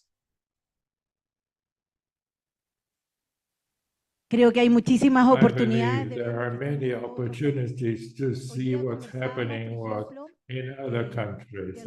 Currently, we talk with a few topics reflecting this morning the labor work about the incorporation of migration in the different spaces in the companies. It was very interesting to see the contribution that the migrations do, and we also have seen this in other countries that are more developed compared to what we have here in South America. And with this vision, we are trying, perhaps with the talking with some colleagues this morning, we are trying to see if some countries have fewer restrictions here. In my country, it's 50%, only 50% can be migrants of the totality of the population and employees that are hired. Only 15% in other countries can, or even fewer. And because of the experience and the conversation that we have this morning with different companies here in Brazil, it is very interesting to see the contribution and how these companies are participating about a conversation of the labor market and open their vision, thinking that migration contributes with many contents and contexts and experience in the diversity, but diversity with inclusion, not diversity only about numbers and more women and more intersectionality with the different collaborators, with the different representativities. No, we have to understand inclusion in this context and respect to what is. And the video made a lot of sense to me to see that we have here women, most of them, we always see women migrants that are alone with their families. And where there is only one head of the family and they feed and they provide support for their family. When we talk about migration, we are talking about this person that arrived in our country. And at least where the experience in Chile is that these people continue being supporters of the families that remain in the countries of origin. And I would say that 50 or 30% of the salary that received many times is sent to help their families in their countries of origin. There is a great problem here. How can we, the companies, to help? I saw this morning when we talked about this forum, and there were only entrepreneurs, very few women. This caught my attention because for us, the topics that we talked were interesting. We talked about artificial intelligence, about the regen AI that is also entering the labor market, and we were scared because we're going to lose some labor space, but there are other spaces to be created with opportunities for human and migrants. But in this conversation, we never talk about migration. They talk about a few topics of gender equity, of more women, but migration is not being tackled in these conversations with entrepreneurs about where we are. We have a G20, we have a challenge to all our countries at global level, but we need to incorporate the concept of women. How can we include them, but not only in numbers, but the participation in the budget, entrepreneurism, where women can also be leaders, and women in general after pandemics. We reversed back 10 years, and many of the conversions here in the labor force are there, and we need out of informality and how we can go up this ladder where we want women effectively to be able to have relevant roles included in a quota. Today, this is what we're talking in Chile, but also we have to be together so that we can produce and see more women. We have women waiting for these opportunities. And here we have this commitment to find space so that women can be part of the future that we want, not only for our families, but also for the next generation. Thank you very much. Congratulations, congratulations for your work. Yes, I would like to congratulate you for your work. So how can civil society work together with public and private sector to improve socioeconomic situation of migrants? Hi, Ana Paula. First of all, I would like to thank IOM and Michelle and the whole team. My name is Blanca Montillo. I'm president of Casa Venezuela. That's organization from people from Venezuela for them. We started with the urgency, the first migration crisis of the region, and we are part of this civil society. As you asked, what would we contribute on the public and private sector? You can see on the public sector, we believe that we can help to give the answer to this migration crisis from Venezuela. And then we opened for other nationalities because we have all some difficulties. So first, we really want to help giving this answer. And then I think civil society has a very important participation in building public policies, various spaces where we were able to participate on this co-creation of public policies. This was very important. And civil society, as Constance already said, and other mentioned this, we don't want you to talk about us without us, because we know what we need. And of course, we can help the public sector. And civil society also has a very important role regarding to because Casa Venezuela participated a lot together with public sector, and from this work started the parliamentary front of migrants and stateless. This was together with General Cazuela, and we want to help and open and participate on the spaces that could and where we could contribute to change of public policies for us. And on the private sector, first of all, we are one of the pillars of our organization is social and economical inclusion. So we participate on projects, and with IOM, they sponsored a lot of projects, and we participate in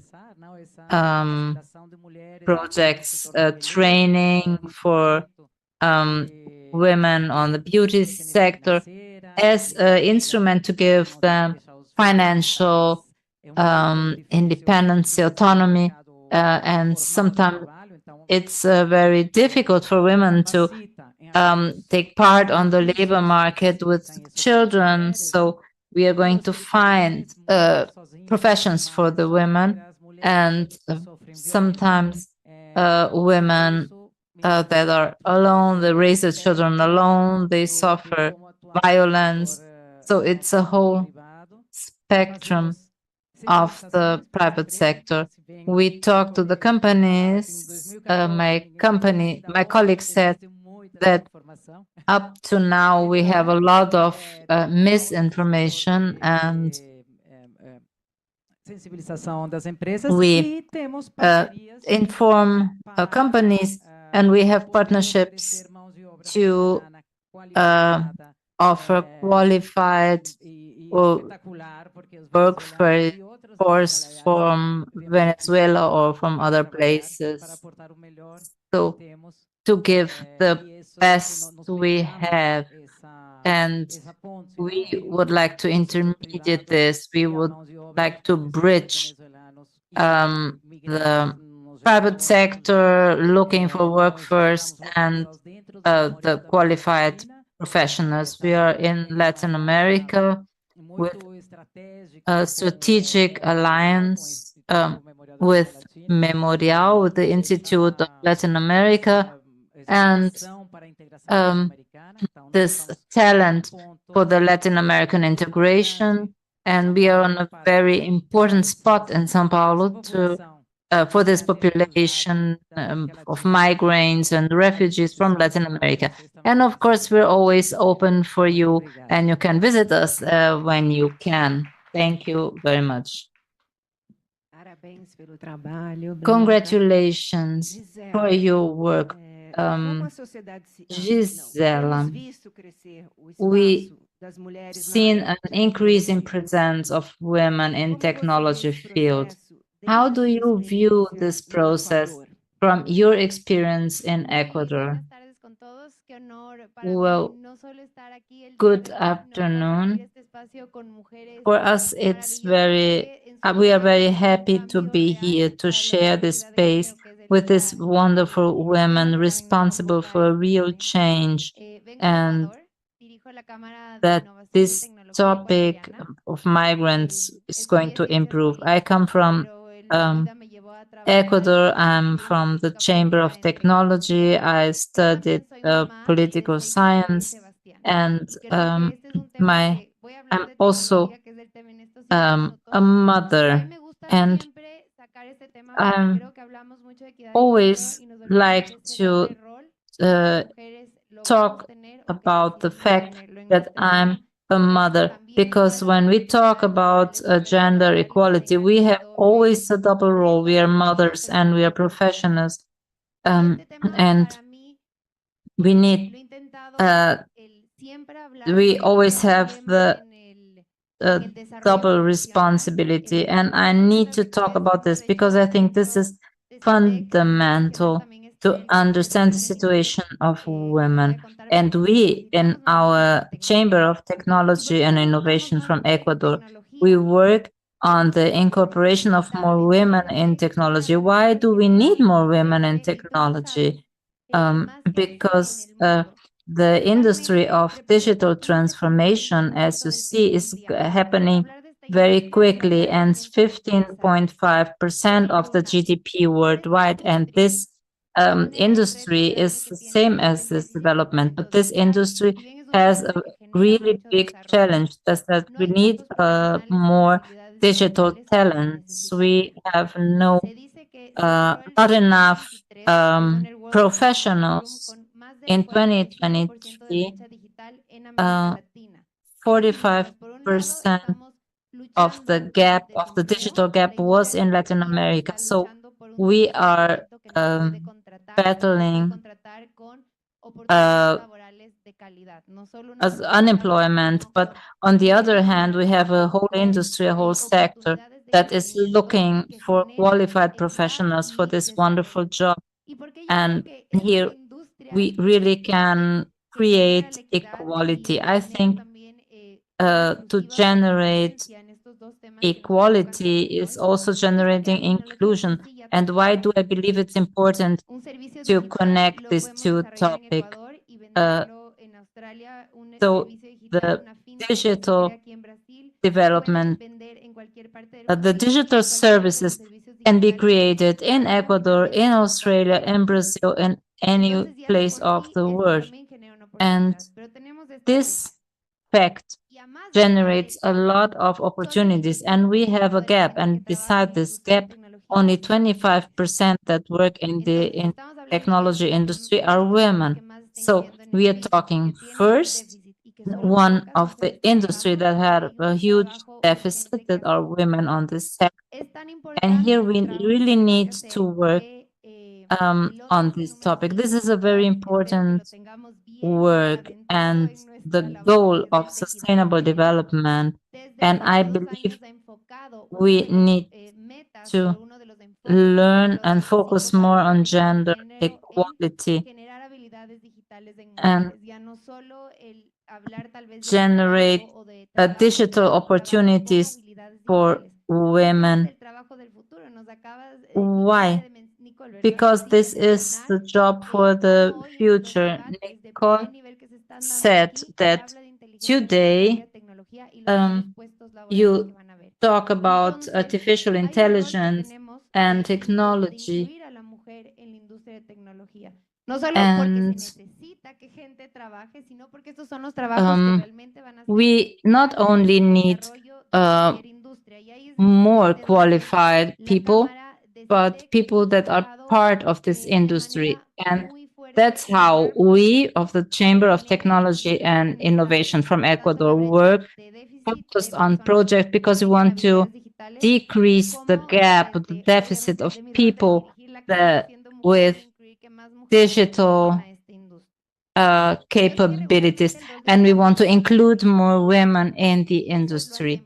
And yes, we work with public policies, but we also work with projects that look for public policies and for cultural changes. And to have cultural changes, we need preparation, different people. And I would like to tell you what are the examples, a specific example that can make us reach all the challenges and goals. So I would like to share what I would like to present today, and I'm very happy to be here today. Personas en condición de movilidad que estén en Ecuador en bootcamps, que son programas cortos, porque además necesitamos que la gente aprenda rápido y solucione rápido esta brecha. Short programs, and we have 2 boot camps, and here we have 40% women. So it is very important to have more women in technology, and 60%, I'm sorry. And these are in the program that started with the Ecuadorian companies promoting, and we connected these companies to the boot camps, and 40%, and we said 40% of the people hired should be women. And we are really very good. And we have another international organ, and we have a lot of services. And we saw that there is a program, and these are the 2 examples I wanted to show you, but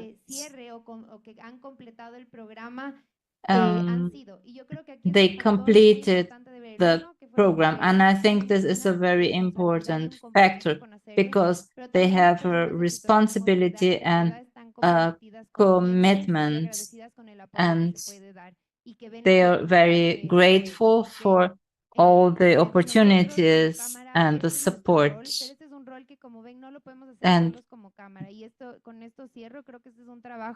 And this is a very important work. We work together with the academy and international organisms and with the public sector, because I think these topics cannot be only solved in the private sector, in spite of the private sector being a catalyzer. And we promote the jobs for women, and we would like to bring this not only to Ecuador, but to the whole world. Well, congratulations. This was a very beautiful work. Nicole, your journey is a testament to dedication. And today you're fulfilling your dream of working in the healthcare field in Brazil. From your migration experience, what do you think is most important for the inclusion of migrants in educational institutions and companies? Good afternoon. My name is Nicole. It was a wonderful experience to come to this country and wonderful people. We are brothers and sisters. We speak another language, but we are one family. And I think Brazil is a wonderful country. And I knew education without frontiers, and then I went to OEM and I was able to learn Portuguese. I had classes, and this opened a lot of experiences. And I got a scholarship for nurse as a nurse, and I like this very much. I like to help people, and it was really privilege to get this scholarship for nursing. And it's very important to go on helping these organizations and the migrants. We have a lot of migrants, and I think it's very important to go on helping, and not only with scholarships, but also on the working field, the labor market. Congratulations. Carla, with your experience about diversity, equity, and inclusion in the private sector, how the companies can include activities to provide sustainability and integration of migrants in the cities where they are received. Good afternoon, I'm Brazilian. I am the only Brazilian here. It's true. I'm so happy, and I thank to OIM for this invitation. And I have to say that I felt so welcome, and you do this very well. And I'm so happy because we have a very interesting experience. I am a director of a company, of an institute, of a social investment, of a company of technology. I come from the city of Florianópolis in the state of Santa Catarina, and I advise CEOs in this part of acculturation of practices and ESG, so that we can invest in actions that, among other assumptions, include inclusion, essentially. Just for you to understand, Nexera is a company of technological basis that tries to bring sustainability, to bring financial results to the companies. And in this social private investment, we have the institute that develops for 15 years. The company is 32 years old. We are developing for 15 years a series of practices that provide this condition of being close to the community surrounding us, and also to other cities in the state of Santa Catarina. And one of the actions I'm so proud to share with you here is about a work that we started in 2017 with a different objective of the one that we had for the current days, which was to be able to contribute, because our main cause is to work in the perspective of access to education.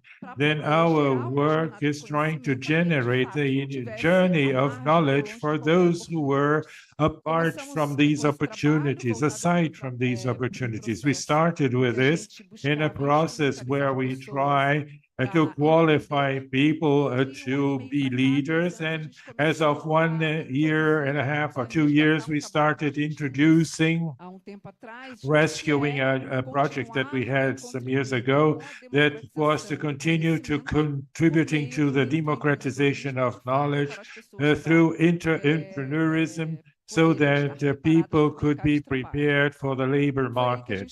It was then that we started a work of inclusion that expands itself to include migrants. So we understand that when we talk about this process, We don't have a specific focus on migrants, but we understand the importance that the exchange among those who are from here and those who come from abroad and adopt this country to live has.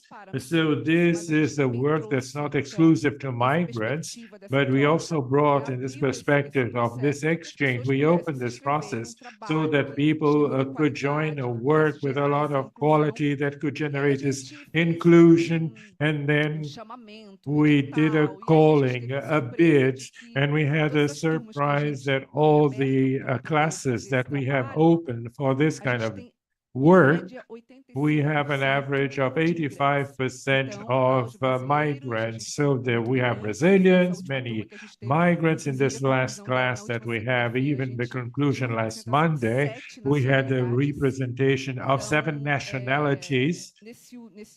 And in this year of 2024, we were able to service 100 people, on average 85%, 90% of migrants. We selected 60 people that we needed a selection process, even because of the structure that we prepared to be able to receive this public. But then I just wanted to mention 3 essential points in this experience of ours. The relevance that we can understand, which is what you were mentioning about the continuous need of dialogue. There are 3 important characters in this journey of ours. That is the private company itself that delegates this function because it's a social private investment. We do this through Institute, etc. We have another agent, which is extremely important, which is to get close to that organization or to those class entities that congregate these companies that make this bridge to the point of immediate access to labor market. And a third character that we call articulators, that are the institutions that provide a direct bridge and have this capacity of dealing with the issues, with the particularities of the migrants themselves. So we get close to OIM, to other entities, PER, to Mission Scalabrini and other organizations, and we have an important approximation with the chamber CDL of Florianopolis, so that we can, in addition to providing this bridge with the retail, because it's a project for the retail sector, we also have with this institution the possibility of having a physical structure where our migrants and Brazilians are, I repeat, far from the best opportunities, but there they understand that yes, it's a proposal of receiving and generating transformation. So then they have an environment that is an example for the city of Florianopolis in terms of structure, innovation. They receive a coffee break every day, twice a week. And then we close this cycle of transformation when we do the process of follow-up for the insertion or inclusion in the labor market. Today, for instance, this morning, we were in a different event, an event from OIM, and we were the representative of Localiza. And today we had 15 migrants in the selection process to work at Localiza. So this is the process of transformation that we are trying to do through private investment that has as an assumption, I repeat, to establish this relationship of dialogue with all these parties that have peculiarities and an importance that actually make things happen the way they should happen. We welcoming, we be able to service, and even we do a work where we bring corporate volunteers from the companies linked to CDL and even to the Nexus group. And it's a process where many hands get together for the true transformation. Thank you very much. Congratulations. Now we could see here that equity, diversity in the private sector brings not only social justice, but also it's a very clever strategy. If used well, you will get better results and a more sustainable future. It was a pleasure to be here with these inspiring women, wonderful women. Michele, thank you so much for the invitation. A fantastic afternoon with you. Thank you very much, ladies. Thank you. I would invite at this moment everyone to stay on the stage for the official photo of our event. We thank you for your participation. And right after, we are going to watch another video.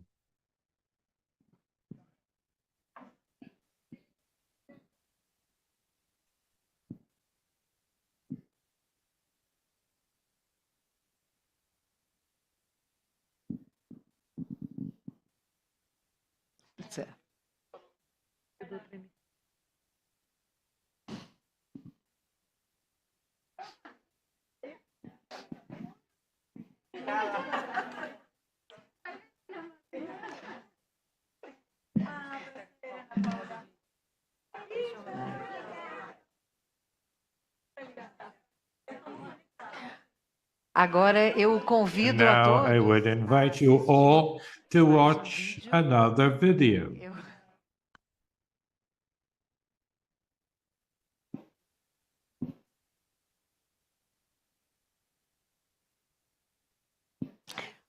Podemos passar o vídeo? Can we see the video? My name is Vicente. I am 23. I came from Venezuela. I'm here in Brazil already for 3 years. Young Venezuelans, their lives in Brazil. OIM, UNG Agency for Migration, and to provide better integration between young people in Venezuela and Brazil. When I arrived here in Brazil, it was very difficult to learn the language, the Portuguese. But those who are after their targets, they need to learn. First of all, I attended a course with Caritas, and they taught me in this course about work ethics, about teamwork, and about everything on how to make the first job interview. OIM support partners in the creation of training to qualify young people to the labor market.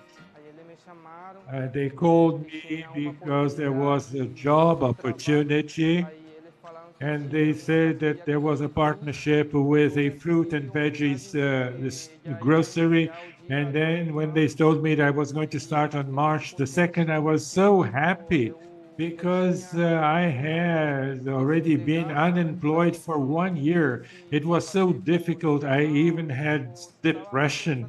I was very downhearted. But when they called me, I was so happy for my Venezuelan colleagues. I can say that one of the organizations that are Paritas Caritas OIM, the UN Agency of Migrations, you can find more opportunities in this country.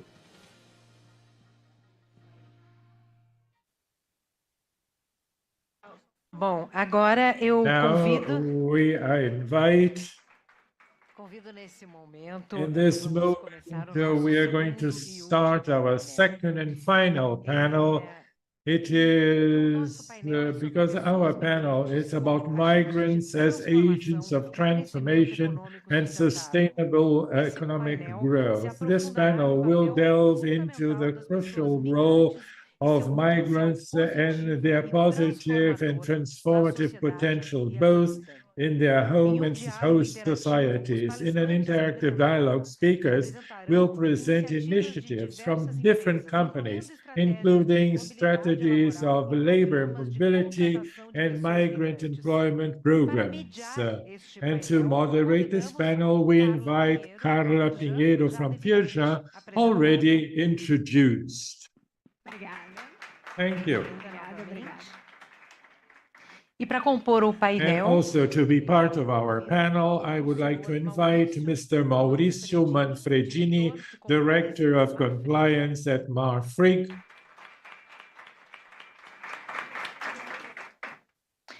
O senhor Hugo Molina, Mr. superintendente. Hugo Molina, Superintendent of the Social Services of the Industries of Paraná. Antônio José de Antônio Souza, José de Souza, General Coordinator of the Chamber of Shopkeepers of Santa Catarina. Daisy Dias de Freitas, a Cybersecurity Analyst at Localiza. Clayton Perim, Clayton Perim, Corporate Human Resources Manager at Usina Santa Terezinha. Jonatas Luiz Pabis, General Coordinator of Labor Immigration at the Ministry of Justice and Public Security. Ana Pienar, Global Head of the Labor Migration Division at IOM. Pode começar. May I? Yes. Welcome to this stage, this fantastic stage, because all here have a closer relationship with the productive sector. I suggest that we make some interventions every time you find that is pertinent, because we want to exchange experiences and be able to pave this road, because we need to the allocation of the migrants in the labor market. I suggest an interaction. I'm going to start asking Hugo, because we have time constraint here. He needs to catch a plane. So, Hugo, how has the Federation of Industries of Paraná system defined strategies to contribute to a positive agenda regarding the labor insertion of migrants, and how has it worked to inspire the industry and business partners to hire workers from other countries? I was with you in this operation reception or welcome. I met your partners, and really the work that Paraná is doing there on the site is inspiring to all of us. Thank you. Thank you very much. Good afternoon, everybody. It's a great pleasure to be here with you, sharing. I thank for the invitation of IOM. And it's important to socialize all these experiences that are icons, especially here in Brazil, because Brazil receives very well. And you can see even myself, I am from El Salvador, Central America. I have been here already for 38 years. So practically, I consider myself a Brazilian from Salvador. So the Federation of Industries of the state of Paraná, before understanding everything, I would like to navigate a little bit talking about FIEP of the state of Paraná. The Federation works with three fronts, with SESI, SENALI, and Yale. When we are talking about SESI, we are talking about the social services of the industry that will work and take care of the worker in the industry, preserving the integrity through safety, occupational health, training of NR, and optional consultancies. When we talk about SENAI, we are talking about qualification, technical qualification for the labor force in the industry. And when we talk about the Instituto de Valdolodi, they're going to work with insertion of the worker and the girl and or the boy and or the student in the labor world. These are the three pillars that we have in the Federation of the Industries. But in the Federation, when we are concerned with the integration and strategically using the Federation, we started some projects to integrate these migrants in the work environment. And why? Because the state of Paraná has a very robust industrial force represents 26.1% of the state's GDP. So it's very important. And we have grown from a situation that I believe is happening in all Brazil. It's the lack of specialized labor. This is a topic that comes to all the countries in all the states, and here in Brazil it's not different in the world either.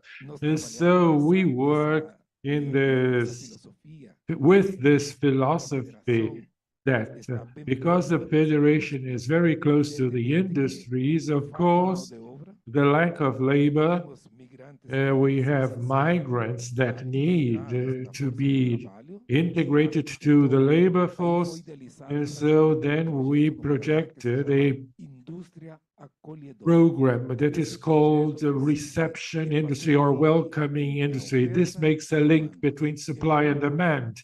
And it is very curious because since the Federation has all these other unions that participate with it, so it's very important, it's very easy to provide this integration. And of course, the Federation doesn't do it as a whole, but works with strategic partnerships. And what are these partnerships? IOM, Caritas, and others, stakeholders that also contribute so that we can consolidate the project. So the project includes this link, this interconnection between the migrant and the industry. And of course, the migrant comes with the hope of finding a job, but there are some steps that have to be followed when they join the labor market, like a specialization, a qualification, and then for that we call the Senai to provide this competency to this migrant. So providing this competency to this migrant, he becomes productive. But it's not only that. We also work and we see a very critical situation, which is culture, a culture of the company, the Brazilian culture, and the culture of the migrant himself. And here the social service of the industry comes forward and makes a very nice work, which is to make a cultural leveling. So we teach the industry and the people that will be receiving these other people to understand and be aware on how they can deal with this migrant, with their peculiarities, their characteristics, and their culture. Just like we provide on the side of the industry, we also work on the side of the migrant. When we explain to them so that they can understand what is the Brazilian culture, what is the company's culture, and make a leveling between both. And this is the social services of industry that provides. But it's not only this, we have a barrier, which is the language. We have seen that the language, when it is taught by a migrant, it becomes easier for the migrant to understand the language than if taught by a Brazilian teaching Portuguese. So this was a discovery, very valuable, that helped us for the development of this migrant to join the labor force. In this project, we already serviced 101 industries, and we were able to place on the labor force around 350 to 355 migrants in the state of Paraná. And this, our capillarity, which is very big in the state, then we have this facility of making an integration, an interaction, especially with the companies, to see what is the need. We are on the stage 2 of making a project to deep dive and take more upstate to supply this need, and especially to locate the migrant in the labor market. So you can see the Federation PEP has this very strategic role, which is very valuable, that puts together a situation which is latent, the migrant needing work, and on the other side, we have the need of labor by the industries. I hope I've explained and shown our project to all of you. Thank you very much. If there are any questions, I am at your disposal. Thank you very much. Hugo, muito obrigada. Você Oh, já está convidado thank you. You're already invited to come to Rio de Janeiro to exchange your experiences with our experiences. I think we can find joint problems and joint projects. So we really have a lack of qualified workforce and also the problems to validate the diplomas. And of course, we need to leverage the culture, the language. Yes, this could be a very, very good exchange. You're invited. Yes, for me, it's very important to be part of this big challenge. It's important for all of us, Maoris, compliance directors. What are the measures that migrants that could be replicated for other large and small companies? Yes, thank you for the question. It is a very special moment and a special day because our partnership with IOM is already 1 year old, and I would like to answer this question telling you how this partnership started. When we were aware of this project of IOM, we put together a technical team internally to go to Roraima to get to know the project, installation, how these migrants came, what were the conditions. Anna was a week over there, and her insights were very important to understand what this project was all about and how we could incorporate this in our company. And beside this visit there, we got a visit in one of our plants in Várzea Grande.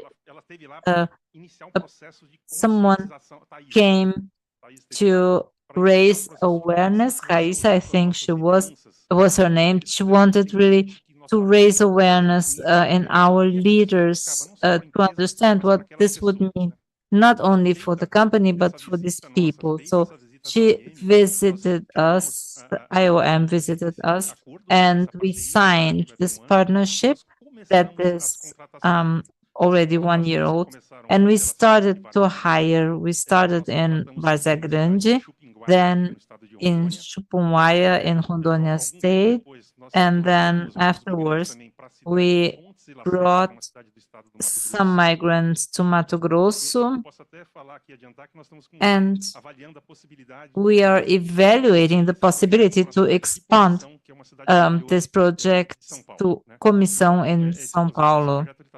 So this project is very successful in our company, and one of our directives is that the whole process, all these contracts should be as inclusive as possible. We don't want just to give them a job and hire them and go on with our life. No, our role is much more than that with these migrants. And when we think about the last panel, what we heard about diversity, there was a definition that I found very interesting. I The diversity is when you invite someone for a party, and inclusion is when you really dance with this person. And we really want to have these migrants participating on our life in the company and the community. And as a private company, I would like to share how we do this, what we do when people come to our company, to our city. The partnership with IOM makes that IOM put these people for example, they bring them to the airport, and then we come with the bus. We take these people to a hotel hired by the company, and they stay there with their families, and we pay for the hotel, we pay for food, and give them help until they are able to look for their own housing. When they come, we give them hygiene set, so they have the condition. When they come, they are led to the plant, then they are on the first day they are integrated, and then they start working. This awareness in the plant is very important because, of course, we have the language barriers. We are changing our communications in the plant to communicate also in other languages. We have 7 different nationalities in our plants, and it is important to have a very clear channel of communication with these people. So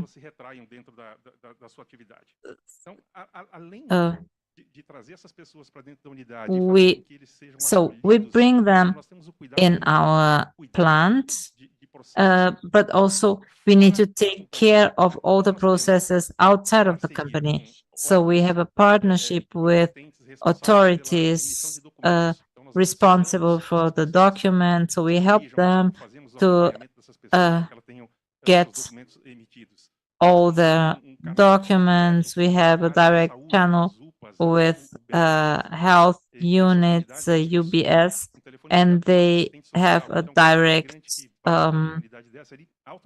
phone line with our social assistant. So if someone gets sick, they get help from our social assistant.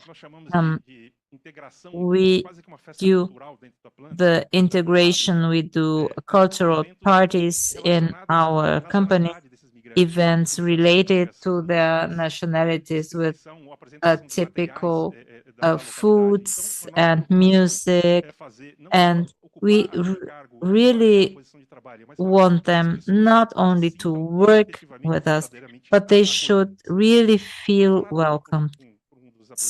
And someone told about the workforce of migrants. What we saw, and this is very important to share, we have migrants that really got promoted.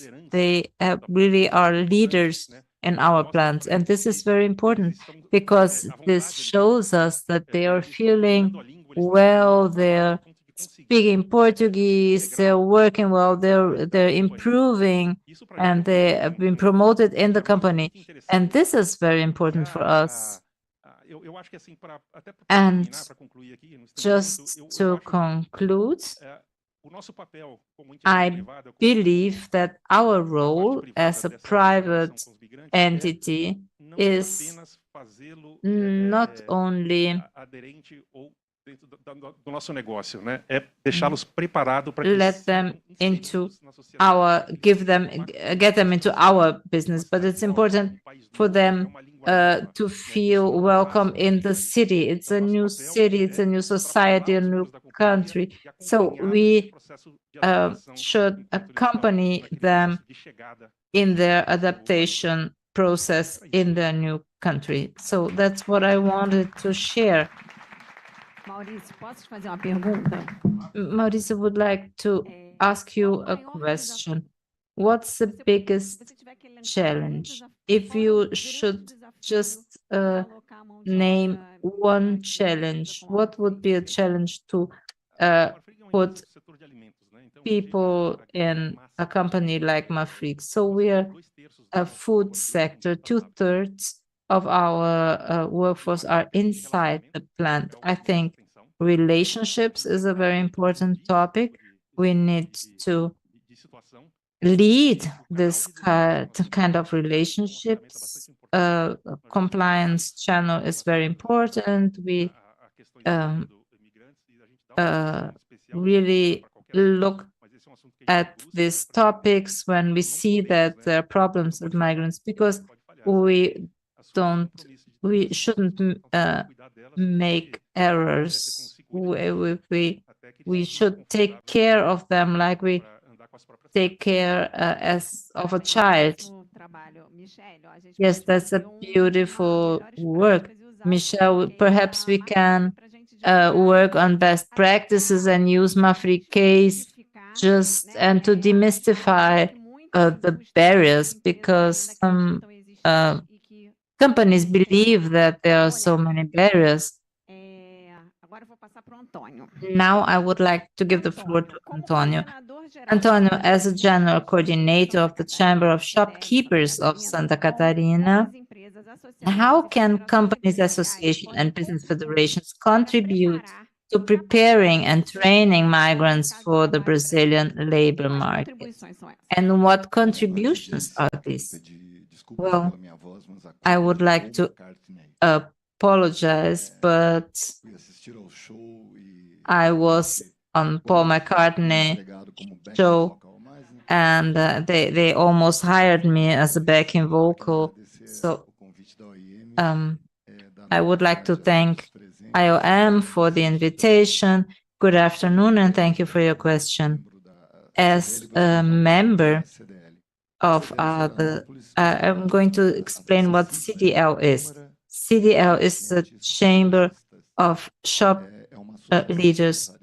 This is an entrepreneur association, and more than 50% are not shopkeepers. So the world changes, and we have a lot of entrepreneurs and liberal entrepreneurs, and our association is 64 years old. And to answer your question, I would like to use my hat as a professor and try to explain you a different reality. Today in the morning, I participated on a very interesting panel with a company with 9,000 migrants. This was really impressive, 9,000. And I see other companies with 2,000, 3,000, 4,000. And this is wonderful because they offer structure and support. This is really wonderful. But let's also talk about these who are small and small companies and very small companies, and they also want to hire. They don't have the same structure. And that's what I would like to talk about in answering your question. So I would like to show you another reality, and we need to talk about this because we are talking about inclusion in the whole country and many situations. And if I would work as a teacher, first thing I need to mobilize and raise awareness of people in the company, the board and the council. And to do this, we all need to be sellers. So we need to mobilize the boards, board of directors, the council. And how can we do this? We need to insist, we need to bring data and very important arguments. What is the advantage of migrants with the characteristics of these people? I will tell you about experience. This is the engagement, the will to get this opportunity and to go forward. If I can sell this to a association, to a company, I will see their eyes glowing.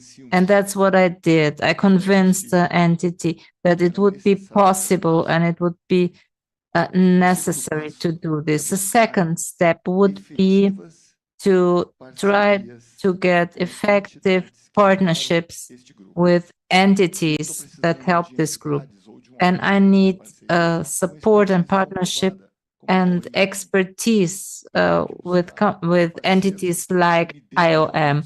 I really need a partner that gives me this support, that know the people and say how to deal with the people and can help me deal with the people to support all the further processes. Partnership with IOM helped us in this process, gave us security because they have expertise, their methods are approved and is internationally acknowledged.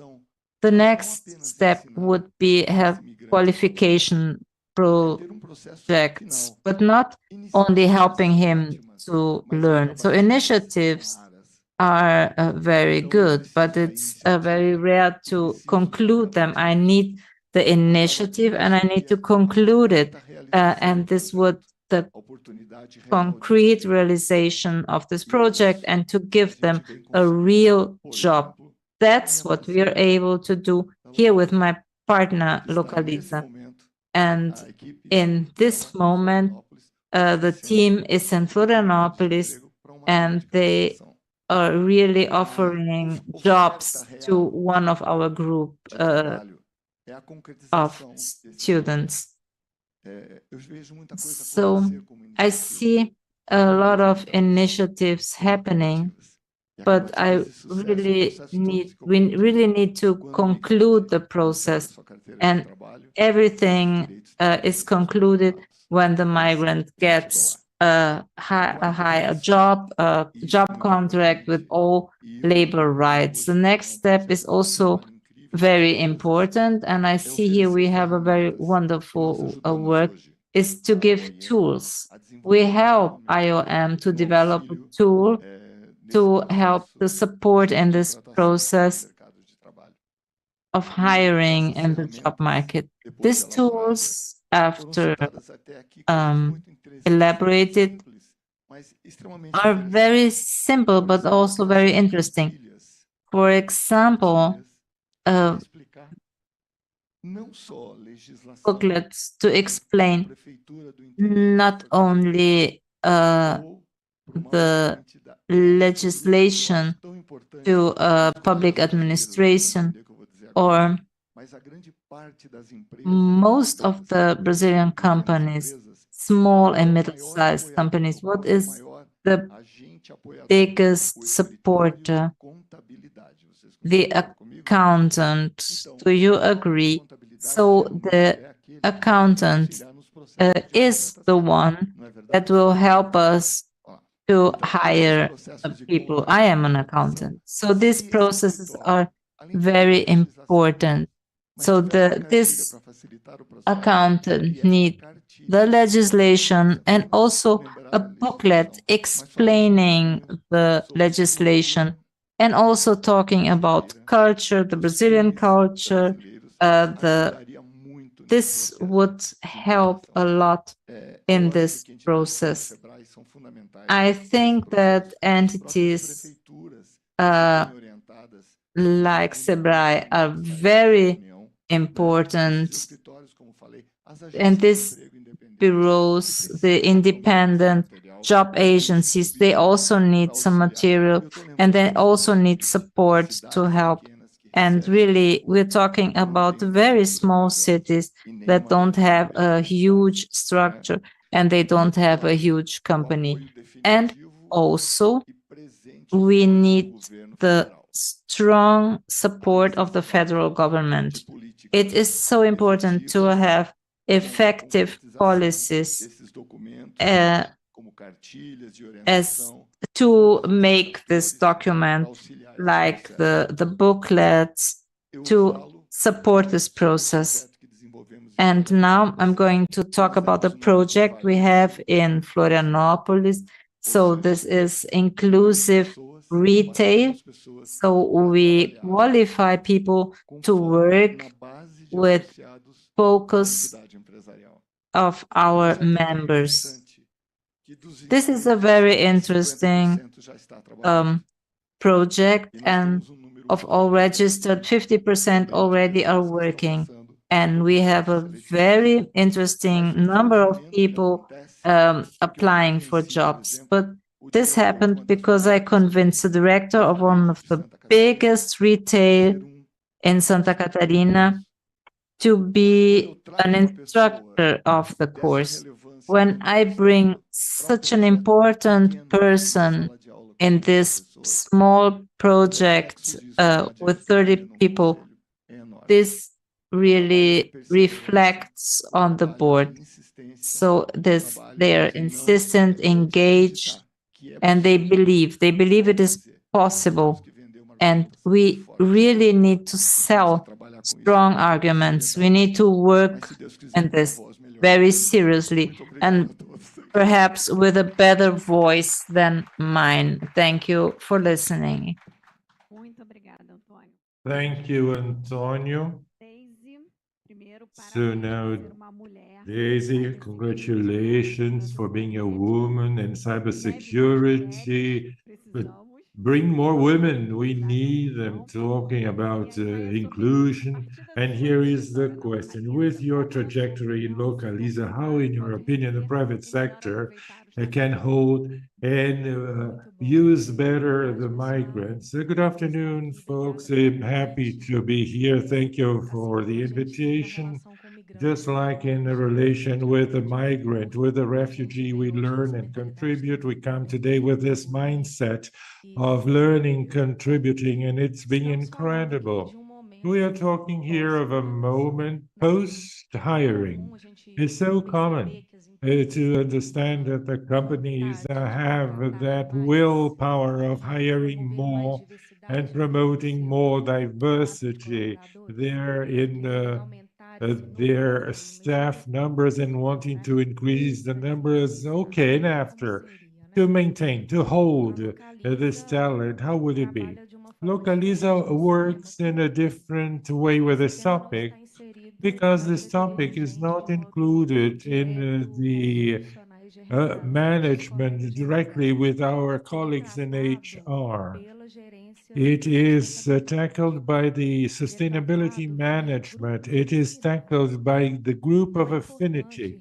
So it's important to mention that the first professional refugee hired by Localiza was hired in 1992.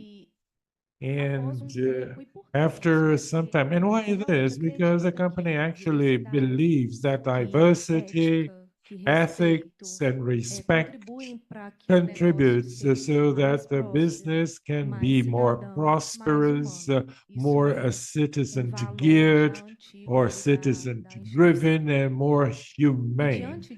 And these are values of the institution. And in this structure of diversity and inclusion, there are groups of affinity in different topics. So we have a group of race, people with disabilities, LGBTQ plus community, gender equity.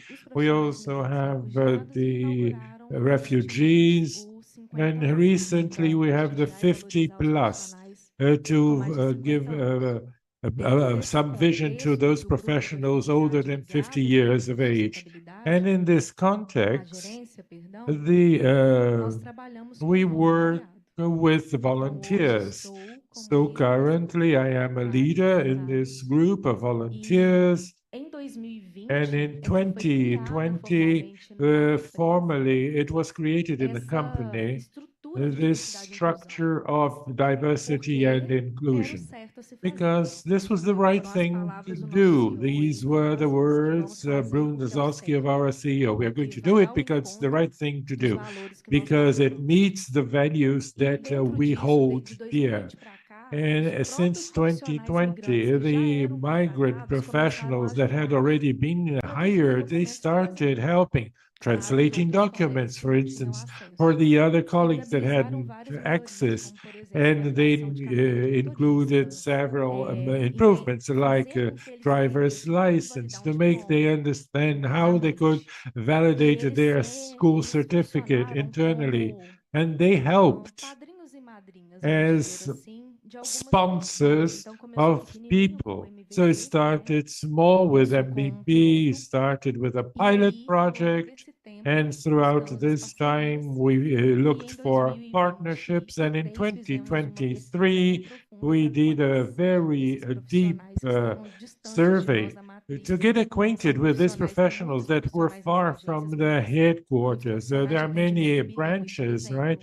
There are many professionals of that work in a bilingual position. We want to understand them. We wanted to understand where they came from, what they were doing before, what was their profession, what are they expecting here in Brazil? Because like Constance mentioned right in the beginning, it's more than a job that the group wants to offer. It's not only we're going to hire you, everything is okay. No, and now how to promote life quality, professional quality, social quality in a broader sense, with development for their careers. But we're only going to understand this if we talk to them, if we talk with them.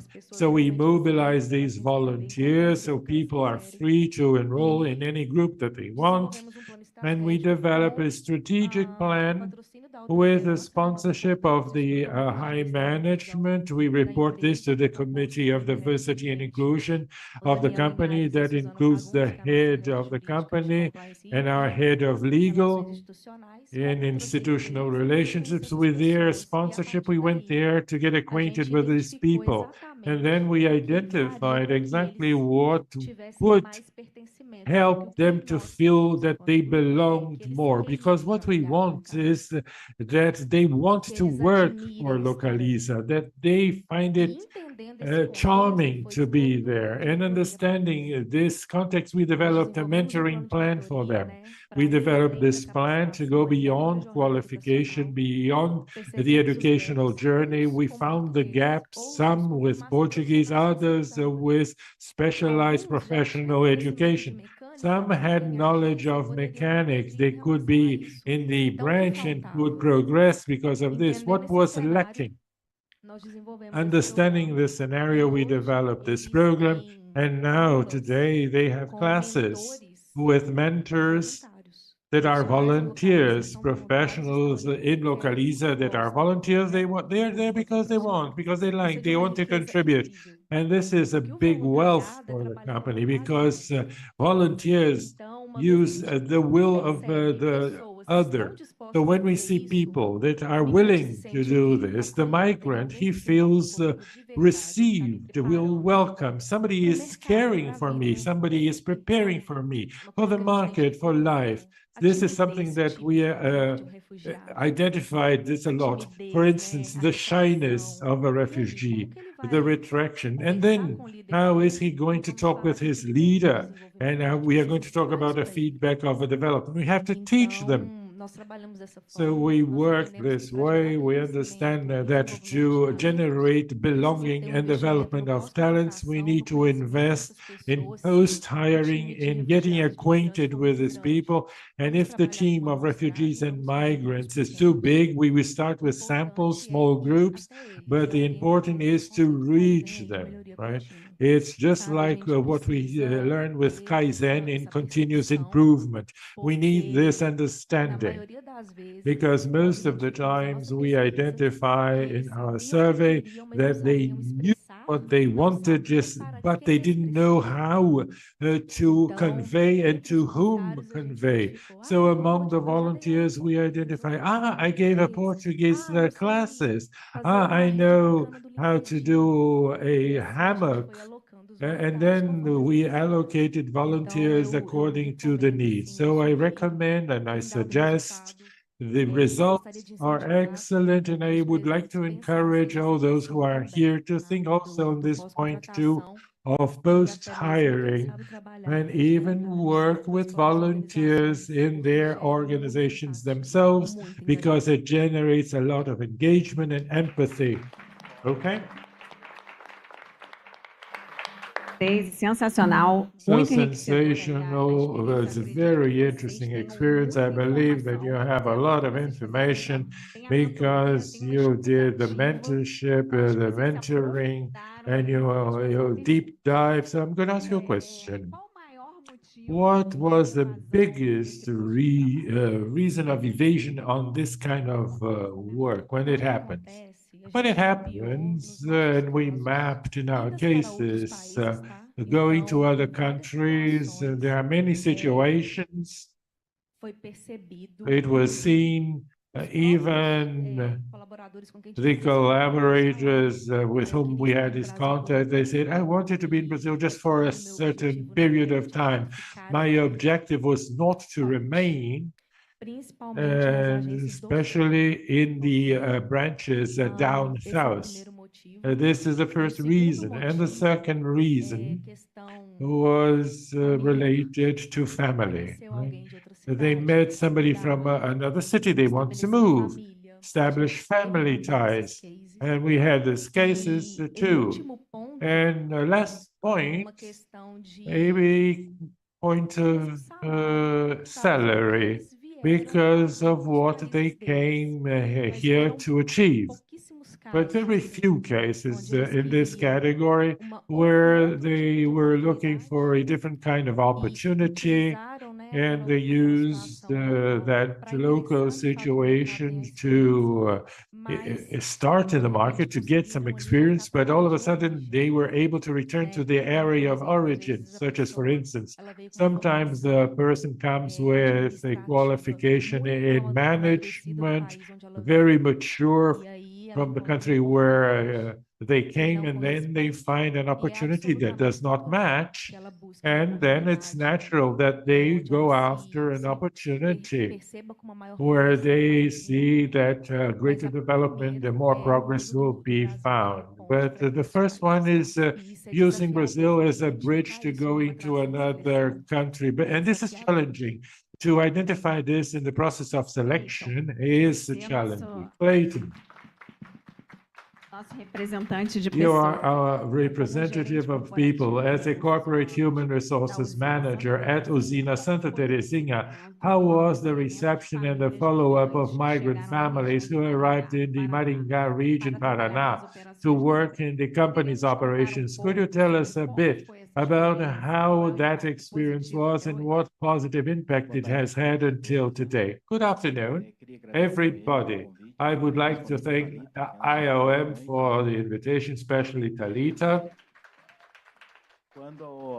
And when the colleague mentioned here IOM, that has the polished version, it's not only this operation of welcoming, but also the companies.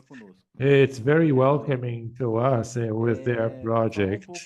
So to talk a little bit after what the other colleagues say is very difficult, right? Because everything that you had planned already went down the drain.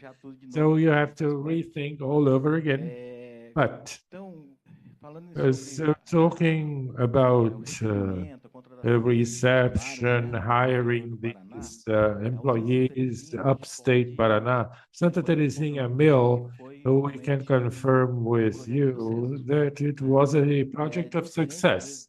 Different from other companies, we are included in cities with 6,000 inhabitants, 5,000 inhabitants. So, like Mauricio said, I'm going to put them in a hotel. There is no hotel.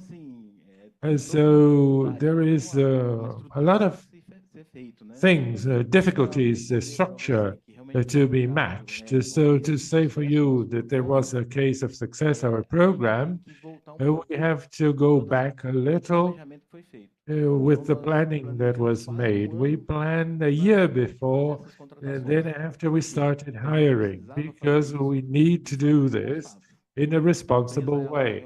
The company actually is signatory of the Global Pact, so in no way we were going to do something in the wrong way. And in this knowledge of how it works, we were invited by FIEP. So congratulations to FIEP, represented here by my friend and colleague, partner of several events. And also congratulations to you because you're starting this work and it made a difference to us, this invitation of FIEP. And this is when we got acquainted with IOM, with Talita. And in that moment, we were not afraid anymore of something new. As the other colleagues said, between myths and truths, we were able to remove the myths and saw that it was not that complicated. There was a structure, a list of what we should do. We did all the planning with IOM. So initially, to start hiring most employees and bringing also the families, we visited the municipalities because it's a small city, right? Imagine 6,000 inhabitants. You say that migrants are arriving. So Talita put all her efforts with us. We went there, visiting all the municipalities where we included these workers, talking to mayor after mayor to find this opening in the municipalities. So this was a situation that was done. We also had the difficulty, or we're locating these people, but the companies have houses that we offer to our employees. So we use these houses, we prepare these houses to receive these families. So we bought furniture, appliances, utensils, cleaning material, all the structure that they needed so that they would feel at home and develop their activity. So all this preparation was done. We were careful to also see about the food. So for 3 months, we guarantee for these people a structure of supplying food, protein, so that after 3 months they could already continue their lives, and staple goods especially. We work with social assistants every other day doing a follow-up. We did also work with the municipality, with the daycare, everything to organize so that these families could send their children to school, to the daycare center, and this was very good. We didn't know that it was going to be so easy as it was, but it was strategically our previous visit to the municipality. So planning is essential. So if we hadn't had this initial conversation with the mayors, perhaps we would have seen a greater barrier. But everything was assimilated at the schools. Everybody were accepted at the daycare centers. We supplied school material for all the children, 100% of them.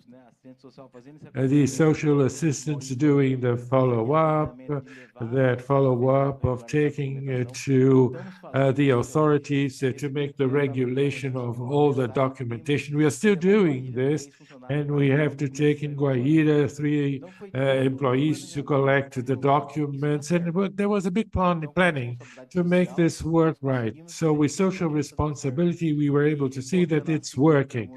And answering the second question that you did about how do I see the future, we have a new process open of recruiting there with our IOM in Roraima. So also we have employees that in this short period already change position, a growth with only 3-4 months, so a potential of labor that's very big of these migrant people. We have children of the employees that now are 18 years of age, and we hire them for our plants. We have another vision now, where we have children of the employees with 15, 16 years of age that are joining our process of learning that the company has. We did a partnership with EL, and EL is providing Portuguese classes, not only for the employees, but also for their families, because we need to educate the families too. And like this, we did our project. And also with the advice of IOM in a legal way, we are with this perspective of growth for hiring more employees. And here for the public authorities, we have something to think about in the future. Our colleague also mentioned we have a big difficulty with the national driver's license. We are an activity where most of our places offer drivers. And these migrants that we hire, they need to go through all the process, but we have a program of subsidy where the company helped them to get their driver's license, but has to start from scratch, and some of them they give up. So an initiative of the government, perhaps, of revalidating their driver's license that they had from their country, so we can generate more job positions like that. Thank you very much. Muita coisa boa saindo aqui. Yes, a lot of good things are happening, and here we can help to accelerate this process. And it was very interesting what you said, myths and truths, how important it is to demystify a lot of things, because really we need to welcome them in the companies. We need to talk to raise awareness in the Brazilian workers, and then things can change radically. Jonathan, as General Coordinator of Labor Immigration at the Ministry of Justice and Public Security, how can the Brazilian government work together with the private sector and civil society to promote regular labor migration pathways? This is a very good question. Yes, thanks, Carla. I don't know if I have the right to talk. So how long can I talk here? Well, if you are bringing good news, well, first of all, thank you so much, IOM, for the invitation, and congratulations to the daily work you're doing to improve the social economical situation of migrants and to organize this really enriching and inspiring afternoon. I hear also all the panelists here are really showing the reality, the practice, what they live, and everything what we want to put in our public policies. And so I'm very, very happy to see the proof of the Brazilian welcome. Sometimes Brazil, the government needs to promote public policies, and now we can see how the companies engage in this project. So this is proof of this welcome. So just to give you an idea, with every example you bring, I could remember the first when I started in the coordination. I said, well, I would like to get to know this operation Acordida, this welcome operation, when we started to hire the first migrants. But just to have an idea, Seju is responsible for 30,000 answers, 30,000 questions about the hiring of migrants. For example, micro companies asking for legislation for rules. Only in the first semester we have 16,000 questions. So people need to know more about this topic. But today I would like to highlight another aspect. I work in the National Council of Migration. This is a space where we have the authorities, we have companies and associations, we have the unions, and we have civil society. And they sit together to discuss the most important topics of work, labor migration, to understand this as a migration path. And this is very clear in our ministry. And we are always we were pioneers. For example, if we have migrants here in Brazil that have no regular situation, and the council can give the permission. And this is we are pioneers and very welcoming. And this was resolution 23. To give you an example, starting with this discussions, we started to consolidate a visa for humanitarian welcome. So these are decisions of the Council for Refugees. So the migrants that are already here in Brazil, they need to be seen with a very humanitarian attitude. We need to establish clear rules and goals about how migrants come to Brazil. Of course, we always talk about the lack of workforce, and these are criteria that are very clear on our portal of migration. And so all the companies and the migrants can inform themselves how this hiring can happen. So an example, in the past we had Filipinos, they people from Afghanistan, they wanted to live in Brazil to work. They had also, but they also had they were highly qualified people, and they came as a workforce, but they also had all the conditions to be migrants for humanitarian reasons. And that's why it is important to have this path open and quick and effective. Last year, we got 2,500 requests per year. This year, 3,500 requests to work in Brazil. So it was a clear increase. And with this big transformations, what we discussed most was the authorization in green for workers in green economy. This is sometimes there are investors. They do well quite small investments, 150,000 real, but of course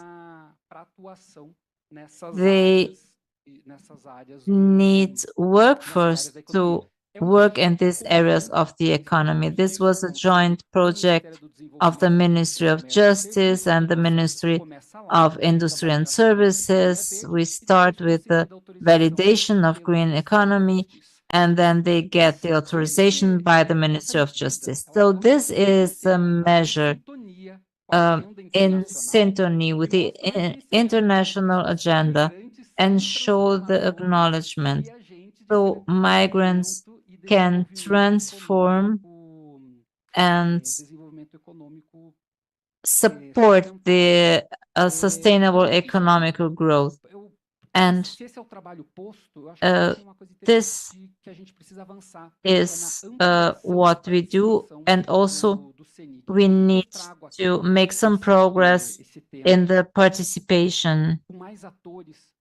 We need more actors and new perspective. How can we get these migrants?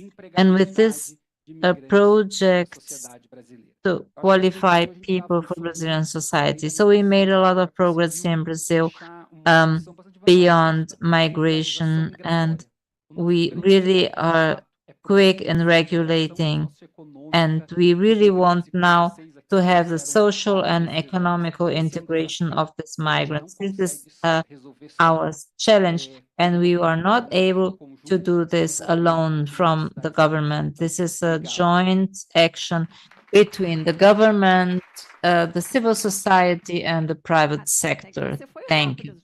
Well, you were quick. I thought you would talk more. Yes, I really wanted to be quick. Resolverem aqui o fone. Ana, No cerimonial brasileiro, geralmente o mais importante fala por último. Então, so the most important expectativas aqui para sua fala. person speaks at last. So the private sector plays a crucial role in the economic reintegration of migrants. How can companies engage more effectively in developing actions to promote the productive integration of these workers in local and global markets? Thank you.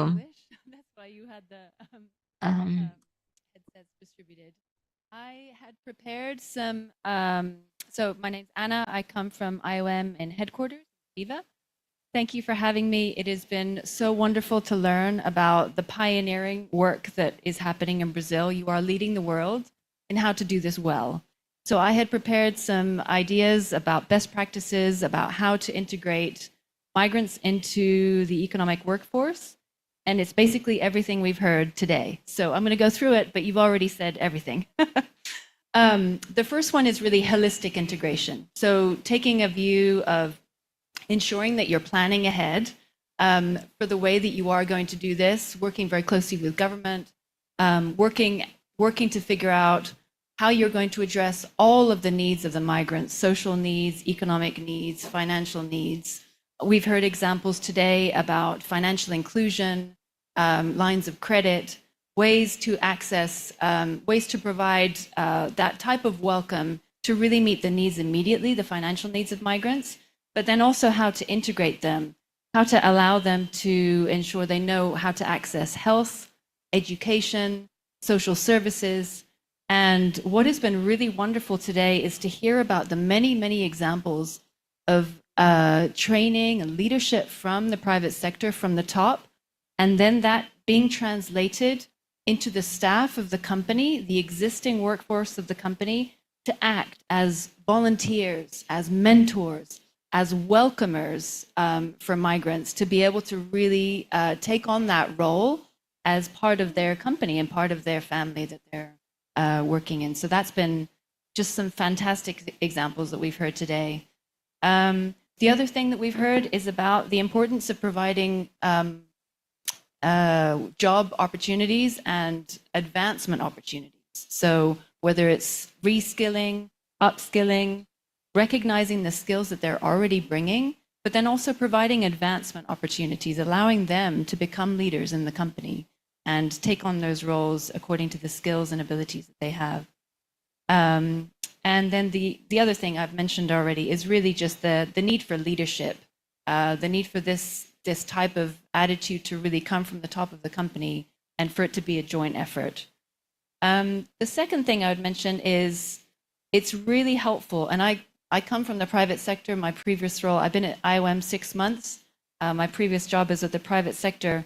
And what I focused on was best practice sharing and collaboration. I worked for an association, and all of our work was, how did you do this? What was working? What did you learn from that? What tools did you use? Can I use them? Can we steal them? Use them over here? And can we share them? And so that's something that I would really encourage, is a community of practice. This is a very pioneering area that, again, I would emphasize, not every country is doing this well. And I think it's fantastic what's happening here in Brazil. And so the idea that you can create a community of practice of learning from each other how to do this well, I think this is a great way of doing this. And IOM Brazil are wonderful in convening this type of event to really learn from each other. And then the third thing I'd noted down was the need for government engagement. So really helping the government understand these are the needs of the private sector. We have a challenge with driving licenses. How can we solve this bureaucratic hurdle? Can you help us? We need to meet these, really practical needs of the people that are coming. We need to plan for it with the municipality. We need to ensure the health sector, the education sector, all of that is prepared. And so really making sure that there's good communication between the private sector and government to ensure that the government really understands how to help these companies prosper with the incoming migrants. And then the last thing is, I come from a world of ESG and regulation, and the requirements that are coming from multiple regions of the world, including anyone who wants to do business in the European Union or sell products into the European Union. There's increasing requirements for what you need to be able to demonstrate. And so for competitiveness purposes, for foreign investment increasing in Brazil, this is a fantastic way of leading by example. So thank you for having me. Thank you for a great discussion.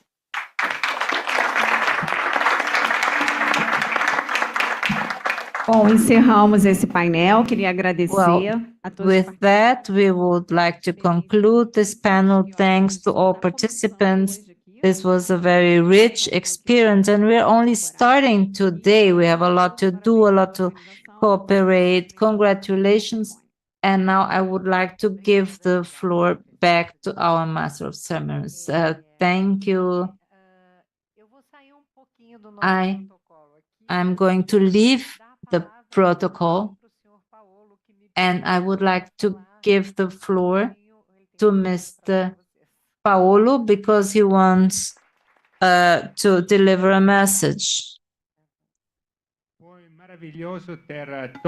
Well, it's so nice to have you all here in this process, the richness of migration in Brazil. So nice to have the government, civil society, private sector here working together. And this is going to turn migration in a huge international success. I would like to highlight that I told about a situation when we called migrants brothers and sisters, and you said we need to take care of them like a child. So congratulations. And now I also would like to leave the protocol. I don't have credit for this event, but I would like to call the whole team of IOM here. Please, colleagues, come on.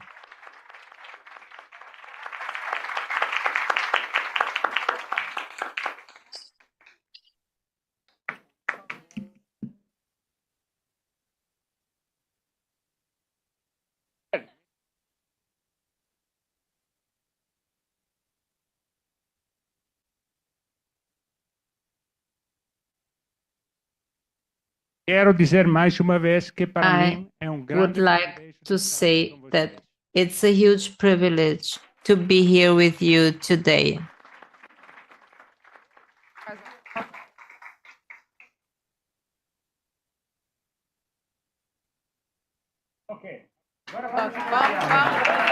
Agora eu peço para a mesa permanecer para a gente tirar a And foto now oficial. Agora é de vocês. a vez. we are going to have the official picture.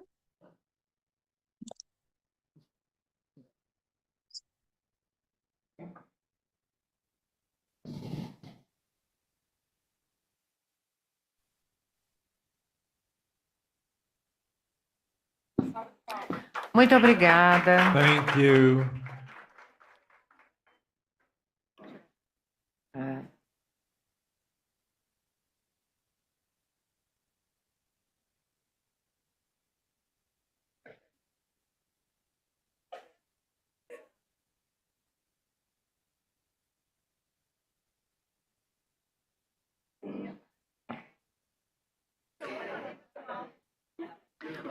Bom, nós estamos Well, we caminhando para o are final do nosso nearing the end of our event.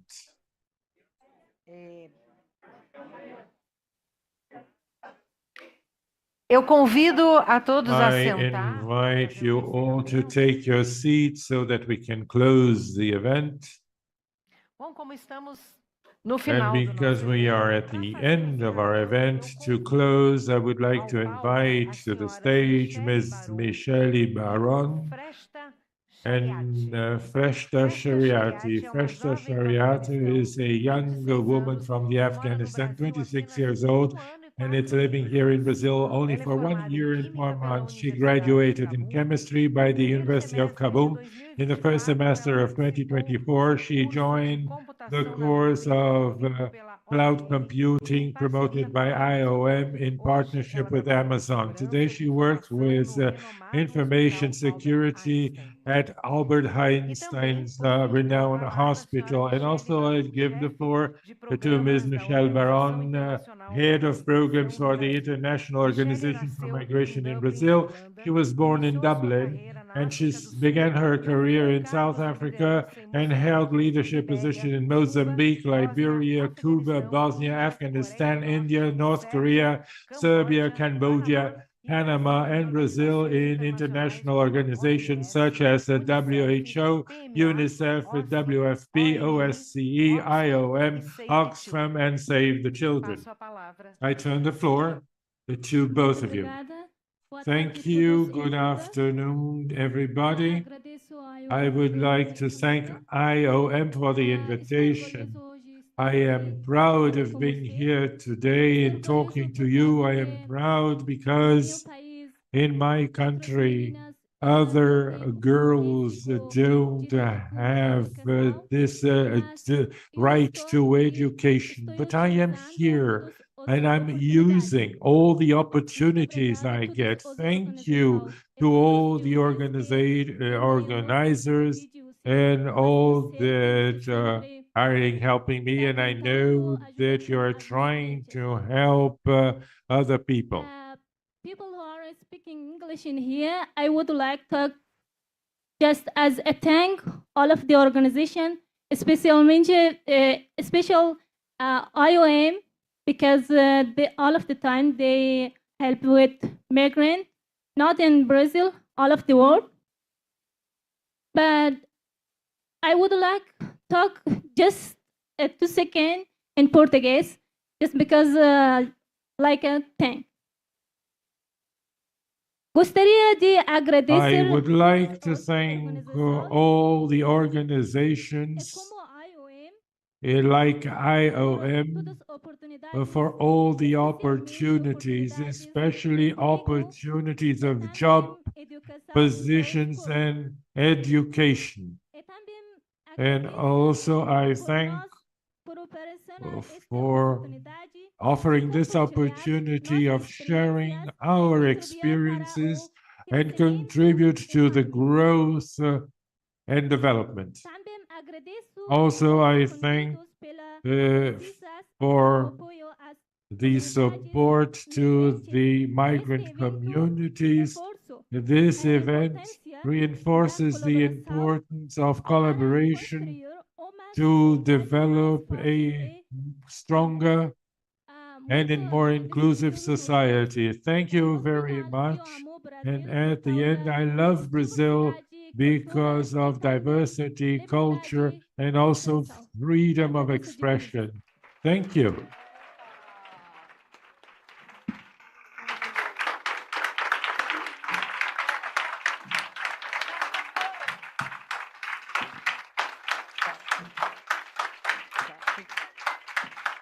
Então, depois de Fresta, eu não posso So, falar mais after nada. Fresh, there is nothing else for me to say because Fresh is an example of what Brazil provides since the Ministry of Justice, since the Federal Police at the airport, since the Ministry of Social Development, the organizations of civil society are big friends from Soninha, here from the Secretariat of Human Rights, the private sector, Amazon, isn't it? Como se chama? How you say Mackenzie. that? Mackenzie, E todos vocês que estão aqui, and all of you who are here that provide job opportunities. And also, I am a refugee, other organizations that always helped with the migrants, and I thank, or also because impacted my life here in Brazil.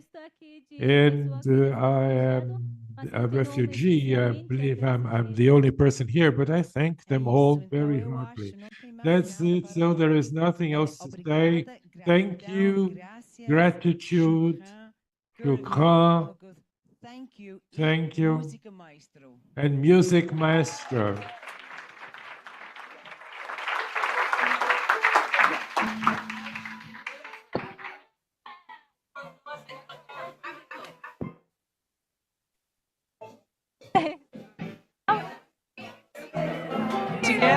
Damos por encerrado o nosso We evento. close the event.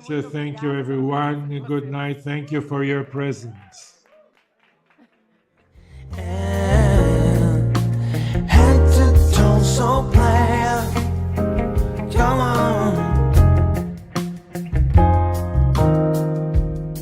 Everywhere I go, they be like, ooh, so player. Everywhere I go, they be like, ooh, so player. Watch me break it down now.